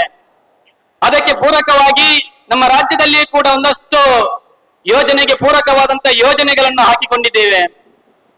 ಅದಕ್ಕೆ ಪೂರಕವಾಗಿ ನಮ್ಮ ಜಿಲ್ಲೆಯಲ್ಲಿ ಕೂಡ ನಮ್ಮ ಜಿಲ್ಲೆಯಲ್ಲಿರುವಂತಹ ಕಾರ್ಮಿಕ ಬಂಧುಗಳ ನಡುವೆ ಅವರನ್ನು ಒಟ್ಟು ಸೇರಿಸಿಕೊಂಡು ಅವರ ಎಲ್ಲ ಕಷ್ಟ ಕಾರ್ಪಣ್ಯಗಳಲ್ಲಿ ಭಾರತೀಯ ಮದ್ದೂರು ಸಂಘ ಸದಾ ಇರಬೇಕೆಂಬ ಯೋಜನೆ ಇಟ್ಟುಕೊಂಡು ಈ ಸ್ಥಾಪನೆಯ ದಿನದ ಮೊದಲನೇ ದಿನವಾದಂತಹ ಈ ದಿನ ಇಡೀ ದೇಶದಲ್ಲಿಯೇ ಮೊದಲ ಬಾರಿಗೆ ರಬ್ಬರ್ ಕಾರ್ಮಿಕ ಬಂಧುಗಳ ನಡುವೆ ಇರುವಂತಹ ಕಾರ್ಮಿಕ ಬಂಧುಗಳ ಹೊಸ ಯೂನಿಯನ್ ಅನ್ನು ದೇಶದಲ್ಲಿ ಮೊದಲನೇದಾಗಿ ಆಗಿರಬಹುದು. ಈ ದಿನ ನಮ್ಮ ದಕ್ಷಿಣ ಕನ್ನಡ ಜಿಲ್ಲೆಯ ಬೆಳ್ತಂಗಡಿ ತಾಲೂಕಿನ ಉಜಿರೆಯ ಈ ಶಾರದಾ ಮಂಟಪದಲ್ಲಿ ರಬ್ಬರ್ ಬೋರ್ಡಿನ ಭಾರತೀಯ ಮಂಡಳಿಯ ಸದಸ್ಯರಾಗಿರುವಂತಹ ಹಿರಿಯರಾಗಿರುವಂತಹ ಅವರ ಅಮೃತ ಹಸ್ತದಿಂದ ಇವತ್ತು ಅತ್ಯಂತ ಅಧಿಕೃತವಾಗಿ ಇಲ್ಲಿ ಉದ್ಘಾಟನೆಗೊಂಡಿದೆ ಎಂದು ಹೇಳಲಿಕ್ಕೆ ನಾನು ತುಂಬಾ ಸಂತೋಷ ಪಡುತ್ತಿದ್ದೇನೆ. ನಿಮ್ಮ ಮನಪೂರ್ವಕವಾದಂತಹ ಈ ಉದ್ಘಾಟನೆಯ ಸಮಯ ಹಾಗೂ ನಿಮ್ಮ ಆಶೀರ್ವಾದ ಈ ಸಂಘಟನೆ ಮೇಲೆ ಸದಾ ಇರಲಿ ಎಂಬ ವಿನಮ್ರ ವಿನಂತಿಯನ್ನು ನಿಮ್ಮಲ್ಲಿ ಕೇಳಿಕೊಳ್ಳುತ್ತಾ, ಅದೇ ರೀತಿ ವೇದಿಕೆಯಲ್ಲಿರುವಂತಹ ಎಲ್ಲರ ಹಿರಿಯರ ಆಶೀರ್ವಾದ ಸಹಕಾರ ನಮ್ಮೆಲ್ಲ ಕಾರ್ಮಿಕ ಬಂಧುಗಳಿಗೆ ಇರಲಿ ಎಂಬ ಅಪೇಕ್ಷೆಯನ್ನು ಪಡ್ಕೊಳ್ತಾ ಈ ಸಂಘಟನೆಯ ಜೊತೆ ಒಬ್ಬ ವಕೀಲನಾಗಿ ಕೆಲಸ ಮಾಡುತ್ತಿರುವಂತ ನಾನು, ನನಗೆ ಯಾವುದೇ ರಬ್ಬರ್ ಟ್ಯಾಪಿಂಗ್ ಆಗಿರುವುದು, ರಬ್ಬರ್ ಮರದ ಬಗ್ಗೆ, ರಬ್ಬರ್ ಕಾರ್ಮಿಕರ ಬಗ್ಗೆ ತಿಳುವಳಿಕೆ ಇಲ್ಲ. ಕಳೆದ 2-3 ತಿಂಗಳಿನಿಂದ ನನಗೆ ಗೊತ್ತಾಗಿರುವಂತ ವಿಚಾರ. ಈಗಾಗಲೇ ಹೇಳಿರುವ ಹಾಗೆ ಅನಂತ್ ಮತ್ತು ಮಚ್ಚಿಮಲೆ ಅವರು ಹೇಳಿದ್ರು, ಎಲ್ಲ ಕೆಲಸಗಳಿಗೆ ಕಾರಣೀಭೂತರಾಗಿರುವಂತರು ಜಯರಾಜ್ ಸಾಲ್ಯನ್ರು. ಖಂಡಿತ ನಮ್ಮೆಲ್ಲರನ್ನು ಈ ಸೂರಿನಡಿಯಲ್ಲಿ ಸೇರಿಸಲಿಕ್ಕೆ ಕಾರಣೀಕರ್ತರಾದವರು ಜಯರಾಜ್ ಸಾಲ್ಯನ್ರು. ಅವರ ಅಪೇಕ್ಷೆಯ ಮೇರೆಗೆ ಈ ಸಂಘಟನೆಯ ಅಧ್ಯಕ್ಷ ಸ್ಥಾನವನ್ನು ವಹಿಸಿಕೊಳ್ಬೇಕೆಂಬ ವಿನಮ್ರ ವಿನಂತಿಯನ್ನು ಮಾಡಿದ ಮೇಲೆಗೆ, ಸಂಘ ಪರಿವಾರದ ಹಿರಿಯರ ಆಲೋಚನೆಯ ಮೇಲೆಗೆ, ನಾನು ಒಬ್ಬ ವಕೀಲನಾಗಿದ್ರೂ ಕೂಡ ನಿಮ್ಮ ಟ್ಯಾಪಿಂಗ್ ಕಾರ್ಮಿಕರ ಜೊತೆ ನಿಲ್ಲಬೇಕೆಂಬ ಅಪೇಕ್ಷೆ ಇಟ್ಟುಕೊಂಡು ಈ ಅಧ್ಯಕ್ಷ ಸ್ಥಾನವನ್ನು ವಹಿಸಿಕೊಂಡಿದ್ದೇನೆ. ಅದಕ್ಕಾಗಿ ಮೊದಲನೇದಾಗಿ ನನ್ನನ್ನು ಈ ಸಂಘಟನೆಯ ಈ ಯೂನಿಯನ್ ಅಧ್ಯಕ್ಷನಾಗಿ ಮಾಡಿದಕ್ಕೆ ನಿಮಗೆ ತಲವಾಗಿ ನಮಿಸ್ತಿದ್ದೇನೆ. ಖಂಡಿತ ವಕೀಲರು ಮತ್ತು ಎಲ್ಲ ಕಾರ್ಮಿಕ ಸಂಘಟನೆಗಳ ನಡುವೆ ಒಂದಷ್ಟು ಒಡನಾಟ ಇರಬೇಕಾಗ್ತದೆ. ಕಾರಣ ಕಾರ್ಮಿಕರಿಗೆ ಒಂದಷ್ಟು ಕಾನೂನಿನ ತೊಡಕುಗಳು ಬರ್ತದೆ. ಅದೇ ರೀತಿ ವಕೀಲರಿಗೂ ಕೂಡ ಒಂದಷ್ಟು ಅನುಭವಗಳಿಗೆ ಬೇಕಾಗ್ತದೆ ಕಾರ್ಮಿಕರ ಕಡೆಯಿಂದ. ಆ ದೃಷ್ಟಿಯಲ್ಲಿ ನಾನಿದನ್ನು ಮನಪೂರ್ವಕವಾಗಿ ಒಪ್ಪಿಕೊಂಡು ಮುಂದಿನ ದಿನಗಳಲ್ಲಿ ನಿಮ್ಮ ಯಾವುದೇ ಕಷ್ಟ ಕಾರ್ಪಣ್ಯಗಳಿರಬಹುದು, ಸರ್ಕಾರದಿಂದ ಸಿಗುವಂತ ಎಲ್ಲ ಸವಲತ್ತುಗಳಿರಬಹುದು, ಇಲ್ಲರೆ ನಿಮಗೆ ಸಮಸ್ಯೆ ಆದಾಗ ಅದಕ್ಕೆ ಸ್ಪಂದಿಸುವಂತ ಎಲ್ಲಾ ಕೆಲಸಗಳಿರಬಹುದು, ಖಂಡಿತ ಹಿರಿಯರಾದಂತಹ ಕೇಶವ ಭಟ್ರು ಮುಲ್ಯ ಹಾಗೂ ಇಲ್ಲಿ ಸೇರಿರುವಂತ ಎಲ್ಲ ಅಧಿಕಾರಿ ವರ್ಗದವರಾಗಿರ್ಬೋದು, ಎಲ್ಲ ಕಾರ್ಮಿಕ ಮುಖಂಡರುಗಳ ಸಲಹೆ ಮಾರ್ಗದರ್ಶನಗಳನ್ನು ಪಡೆದುಕೊಂಡು ಖಂಡಿತ ನಿಮ್ಮ ಜೊತೆ ನಾನು ಒಂದು ಕೊಂಡಿಯಾಗಿ ಇದ್ದುಕೊಂಡು ಖಂಡಿತ ನಿಮ್ಮೆಲ್ಲ ಕಷ್ಟ ಕಾರ್ಪಣ್ಯಗಳಲ್ಲಿ ಖಂಡಿತ ನಾನು ಕೂಡ ಭಾಗಿಯಾಗ್ತೇನೆ. ಭಾಗಿಯಾಗಲು ಅವಕಾಶ ಮಾಡಿಕೊಟ್ಟಿದ್ದೀರಿ. ಖಂಡಿತ ಇದನ್ನು ಸದುಪಯೋಗ ಪಡಿಸಿಕೊಳ್ಳುತ್ತೇನೆ. ಯಾವ ರೀತಿಯಲ್ಲಿ ತಟ್ಟೆಯಲ್ಲಿ ಕೈಯಲ್ಲಿ ಬೆಣ್ಣೆಯನ್ನು ನಮ್ಮ ಮೇಲೆ ಜಿಲ್ಲೆಯ ಕಮಿಟಿಯ ಮೇಲೆ ನೀವೆಲ್ಲರೂ ಕೊಟ್ಟಿದ್ದೀರಿ. ಖಂಡಿತ ಬೆಣ್ಣೆ ಯಾವುದೇ ಕಾರಣಕ್ಕೂ ಚೆಲ್ಲದ ರೀತಿಯಲ್ಲಿ ನೀವು ಯಾವ ರೀತಿಯಲ್ಲಿ ಅಪೇಕ್ಷೆ ಇಟ್ಟುಕೊಂಡಿದ್ದೀರಿ, ಆ ಅಪೇಕ್ಷೆಗೆ ಪೂರಕವಾಗಿ ಖಂಡಿತ ಒಂದೇ ಮನಸ್ಸಿನಿಂದ ತಾಯಿ ಭಾರತ ಮಾತೆಯ ಪ್ರೇರಣೆಯಿಂದ ಖಂಡಿತ ನಿಮ್ಮ ಜೊತೆ ನಾವು ಕೈ ಜೋಡಿಸಿ ಈ ಯೂನಿಯನ್ ಅನ್ನು ಈ ಜಿಲ್ಲೆಯಲ್ಲಿ ಮತ್ತಷ್ಟು ವಿಸ್ತಾರಗೊಳಿಸುವಂತಹ ಕೆಲಸಗಳಿಗೆ ನಾವೆಲ್ಲರೂ ಕೈ ಜೋಡಿಸೋಣ. ಒಂದು ಅದ್ಭುತವಾದಂತಹ ಕಾರ್ಯಕ್ರಮದಲ್ಲಿ ನಾವು ಇವತ್ತು ಆಯೋಜನೆ ಮಾಡಿದ್ದೇವೆ. ಖಂಡಿತ ನಾನಿವತ್ತು ನಿಮಿತ್ತವಾಗಿ ಈ ಕಾರ್ಯಕ್ರಮದ ಅಧ್ಯಕ್ಷತೆಯನ್ನು ವಹಿಸಿಕೊಂಡಿರುವಂತದ್ದು. ಇದರ ಹಿಂದೆ ಈ ಸಂಘಟನೆಯ ಪ್ರಧಾನ ಕಾರ್ಯದರ್ಶಿ ಇರ್ಬೋದು, ಉಪಾಧ್ಯಕ್ಷರು ಇರ್ಬೋದು, ಕಾರ್ಯದರ್ಶಿ ಇರ್ಬೋದು, ಕೋಶಾಧಿಕಾರಿ ಇರಬಹುದು, ಇನ್ನುಳಿದ ಎಲ್ಲ ಪದಾಧಿಕಾರಿಗಳ ಖಂಡಿತ ಕಳೆದ 15-20 ದಿವಸಗಳಿಂದ ನಾನು ನೋಡ್ತಾ ಇದ್ದೇನೆ. ಯಾವುದೇ ಅಪೇಕ್ಷೆ ಇಲ್ಲದೆ, ಯಾವುದೇ ಪ್ರತಿಫಲಾಪೇಕ್ಷೆ ಇಲ್ಲದೆ, ಇದು ನನ್ನ ಮನೆಯ ಕಾರ್ಯಕ್ರಮ, ಈ ಕಾರ್ಯಕ್ರಮ ಅತ್ಯಂತ ಯಶಸ್ವಿ ಆಗ್ಬೇಕೆಂಬ ಅಪೇಕ್ಷೆಗೆ ಇಟ್ಟುಕೊಂಡು ಅದು ಇವತ್ತು ಕಾರ್ಮಿಕ ಕಾರ್ಡ್ ಅನ್ನು ಪಡೆದುಕೊಂಡಿರುವಂತಹ ಆನಂದ ಎಂಬ ಕಾರ್ಮಿಕನಿಂದ ಹಿಡಿದು ಜವಾಬ್ದಾರಿ ಇರುವಂತಹ ಎಲ್ಲ ಕಾರ್ಮಿಕರ ಕಡೆಯಿಂದ ಯಾವ ಅಪೇಕ್ಷೆ ಇಲ್ಲದೆ, ನಿಮ್ಮ ಮನಸ್ಸಿನಲ್ಲಿ ಸ್ವಾರ್ಥ ಇಲ್ಲದ ಕಾರಣದಿಂದಾಗಿ ಇಲ್ಲಿ ಒಂದಷ್ಟು ಕಾರ್ಮಿಕ ಬಂಧುಗಳು ಅತಿಥಿಗಳೇ 12:30ಯಿಂದ ಇಲ್ಲಿ ಸೇರಿದ್ದಾರೆ. ಈಗ ಸಮಯ 5 ಗಂಟೆ ತನಕ ಮುಟ್ತಾ ಬಂತು. ಆದರೂ ಕೂಡ ಈ ಸಂಘಟನೆ ಮೇಲೆ ಪ್ರೀತಿ ಇಟ್ಟು ಈ ಯುವಕರು, ಜವಾಬ್ದಾರಿ ಇರುವ ಕಾರ್ಯಕರ್ತರು ಮಾಡಿದಂತ ಮನವಿ, ಅವರು ಮಾಡಿದಂತ ಕೆಲಸಕ್ಕೆ ನೀವೆಲ್ಲ ಬೆನ್ನೆಲುಬಾಗಿ ನಿಂತಿದ್ದೀರಿ. ಅದಕ್ಕೋಸ್ಕರ ಆ ಎಲ್ಲ ಬಂಧುಗಳ ಪರವಾಗಿ ನಾನು ಜಿಲ್ಲೆಯ ಅಧ್ಯಕ್ಷನಾಗಿ ನಿಮಗೆ ಅತ್ಯಂತ ಗೌರವಪೂರ್ವಕವಾದ ಕೃತಜ್ಞತೆಯನ್ನು ಈ ವೇದಿಕೆ ಮುಖಾಂತರ ಅರ್ಪಿಸುತ್ತಿದ್ದೇನೆ. ಖಂಡಿತ ನಿಮ್ಮ ಸಮಯವನ್ನು ನಮ್ಮ ಜೊತೆ ಜೋಡಿಸಿದ್ದೀರಿ. ಹಾಗಾಗಿ ಮುಂದಿನ ದಿನಗಳಲ್ಲಿ ನಮ್ಮ ಸಮಯವನ್ನು ನಿಮ್ಮ ಜೊತೆ ಖಂಡಿತ ನಾವು ನೀಡುತ್ತೇವೆ ಎಂಬ ಭರವಸೆಯನ್ನು ನೀಡುತ್ತಾ, ನಾವೆಲ್ಲರೂ ಹಿರಿಯರಾದಂತಹ ಭರತ್ರಾಜ್ ಮಂಗಳೂರು ಅವರು ಹೇಳಿದ್ರು, ನಾವೆಲ್ಲರೂ ರಾಷ್ಟ್ರೀಯ ಚಿಂತನೆಯ ಆಧಾರದಲ್ಲಿ ತಾಯಿ ಭಾರತ ಮಾತೆಯ ಭಾರತಿಗೋಸ್ಕರ ಕೆಲಸ ಮಾಡುವಂತ ರಾಷ್ಟ್ರಭಕ್ತ ಬಂಧುಗಳು ನಾವು. ಹಾಗಾಗಿ ಮುಂದಿನ ದಿನಗಳಲ್ಲಿ ಸಮಾಜದಲ್ಲಿ ಬರುವಂತ ಎಲ್ಲ ಅಡೆತಡೆಗಳನ್ನು, ನಮ್ಮ ಜೊತೆ ಇರುವಂತಹ ಕಾರ್ಮಿಕ ಬಂಧುಗಳ ಜೊತೆ ಇರುವಂತಹ ಎಲ್ಲ ಅಡೆತಡೆಗಳನ್ನು ತಾಯಿ ಭಾರತ ಮಾತೆಯ ಪ್ರೇರಣೆಯಿಂದ ನಮ್ಮೆಲ್ಲರ ಬಂಧುಗಳ ಜೊತೆ ಸೇವೆ ಮಾಡುವಂತ ಸೇವಾ ಮನೋಭಾವನೆಯನ್ನು ಇಟ್ಟುಕೊಂಡು ನಾವೆಲ್ಲರೂ ಕೆಲಸ ಮಾಡೋಣ ಎಂಬ ವಿಚಾರವನ್ನು ನಿಮ್ಮೆಲ್ಲರ ಮುಂದೆ ತಿಳಿಸುತ್ತಾ, ಸಮಯದ ಅಭಾವ ಇರುವುದರಿಂದ ಅಧ್ಯಕ್ಷ ನೆಲೆಯಲ್ಲಿ ಒಂದಷ್ಟು ಮಾತನಾಡಲು ಅವಕಾಶ ಮಾಡಿಕೊಟ್ಟಂತ ತಮಗೆಲ್ಲರಿಗೂ ಮತ್ತೊಮ್ಮೆ ವಿನಮ್ರವಾದಂತ ಕೃತಜ್ಞತೆಯನ್ನು ಅರ್ಪಿಸುತ್ತಾ, ಈ ಕಾರ್ಯಕ್ರಮಕ್ಕೆ ಅತ್ಯಂತ ಗೌರವಪೂರ್ವಕವಾಗಿ ಬಂದು ನಮ್ಮ ಜೊತೆ ಕಳೆದ 1.5 ಗಂಟೆಯಿಂದ ವೇದಿಕೆಯಲ್ಲಿ ಉಪಸ್ಥಿತರಿರುವಂತಹ ಎಲ್ಲ ಹಿರಿಯರಿಗೆ ಅಧ್ಯಕ್ಷತೆಯಿಂದ ಅಭಿವಂದನೆಗಳನ್ನು ಸಲ್ಲಿಸುತ್ತಾ ಮತ್ತೊಮ್ಮೆ ತಾಯಿ ಭಾರತ ಮಾತೆಗೆ ಘೋಷಣೆಯನ್ನು ಕೂಗುತ್ತಾ ನನ್ನ ಮಾತನ್ನು ಮುಗಿಸುತ್ತಿದ್ದೇನೆ. ಭಲೋ ಭಾರತ್ ಮಾತಾ ಕಿ, ಭಲೋ ಭಾರತ್ ಮಾತಾ ಕಿ, ಜಿಂದಾಬಾದ್ ಜಿಂದಾಬಾದ್, BMS zindabad, zindabad zindabad.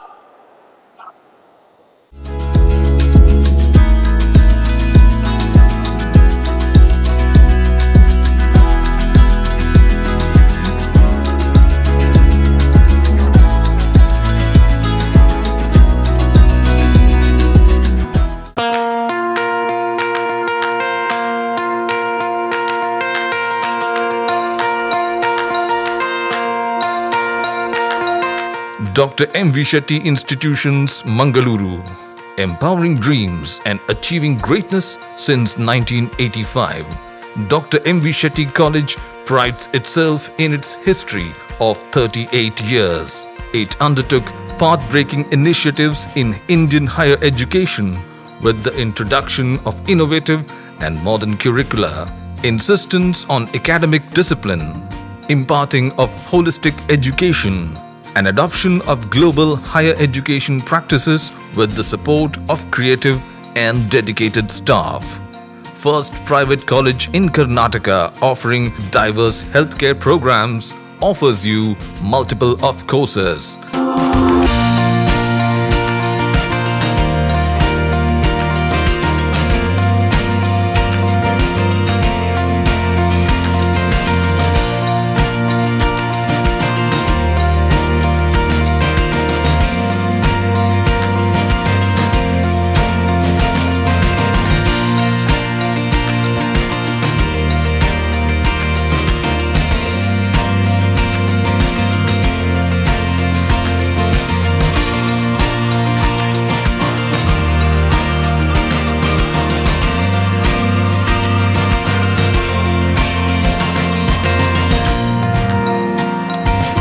Dr. M.V. Shetty Institutions is a nurturing ground for an individual's holistic development to make effective contribution to the society in a dynamic environment. Dr. M.V. Shetty Institutions, Kavu Road, Vidyanagar, Mangaluru, Karnataka, 575013. Contact 0824 248 1048, 0824 248 1096. Website www.mvshettycolleges.edu.in.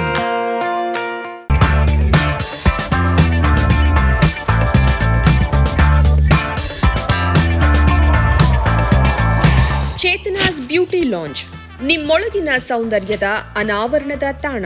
Aesthetic spa, makeup, hair styling, salon ಹೀಗೆ ಎಲ್ಲ ಸೌಂದರ್ಯವರ್ಧಕ ಸೇವೆಗಳು ಒಂದೇ ಸೂರಿನಡಿ.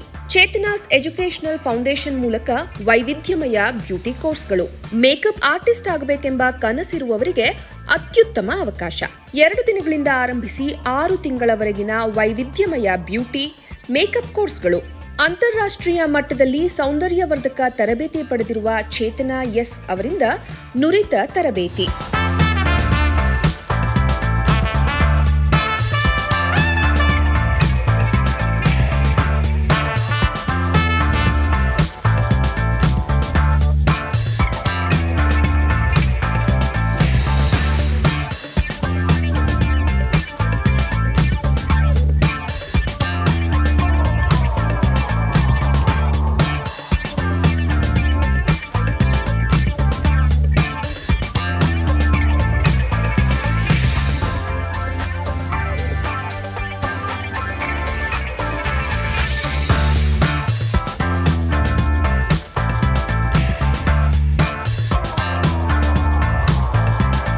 ಈ ಅದ್ಭುತ ಅವಕಾಶವನ್ನ ಸದುಪಯೋಗಪಡಿಸಿಕೊಳ್ಳಿ. Chetana's beauty lounge 3ನೇ ಮಹಡಿ, Kankanadi gate building, Kankanadi bypass ರಸ್ತೆ, ಮಂಗಳೂರು 575002. ಮೊಬೈಲ್ ಸಂಖ್ಯೆ 9845292411, 9108583714, 8904173914. Email chetanabeautystudio@gmail.com. Web www.cblaunch.com.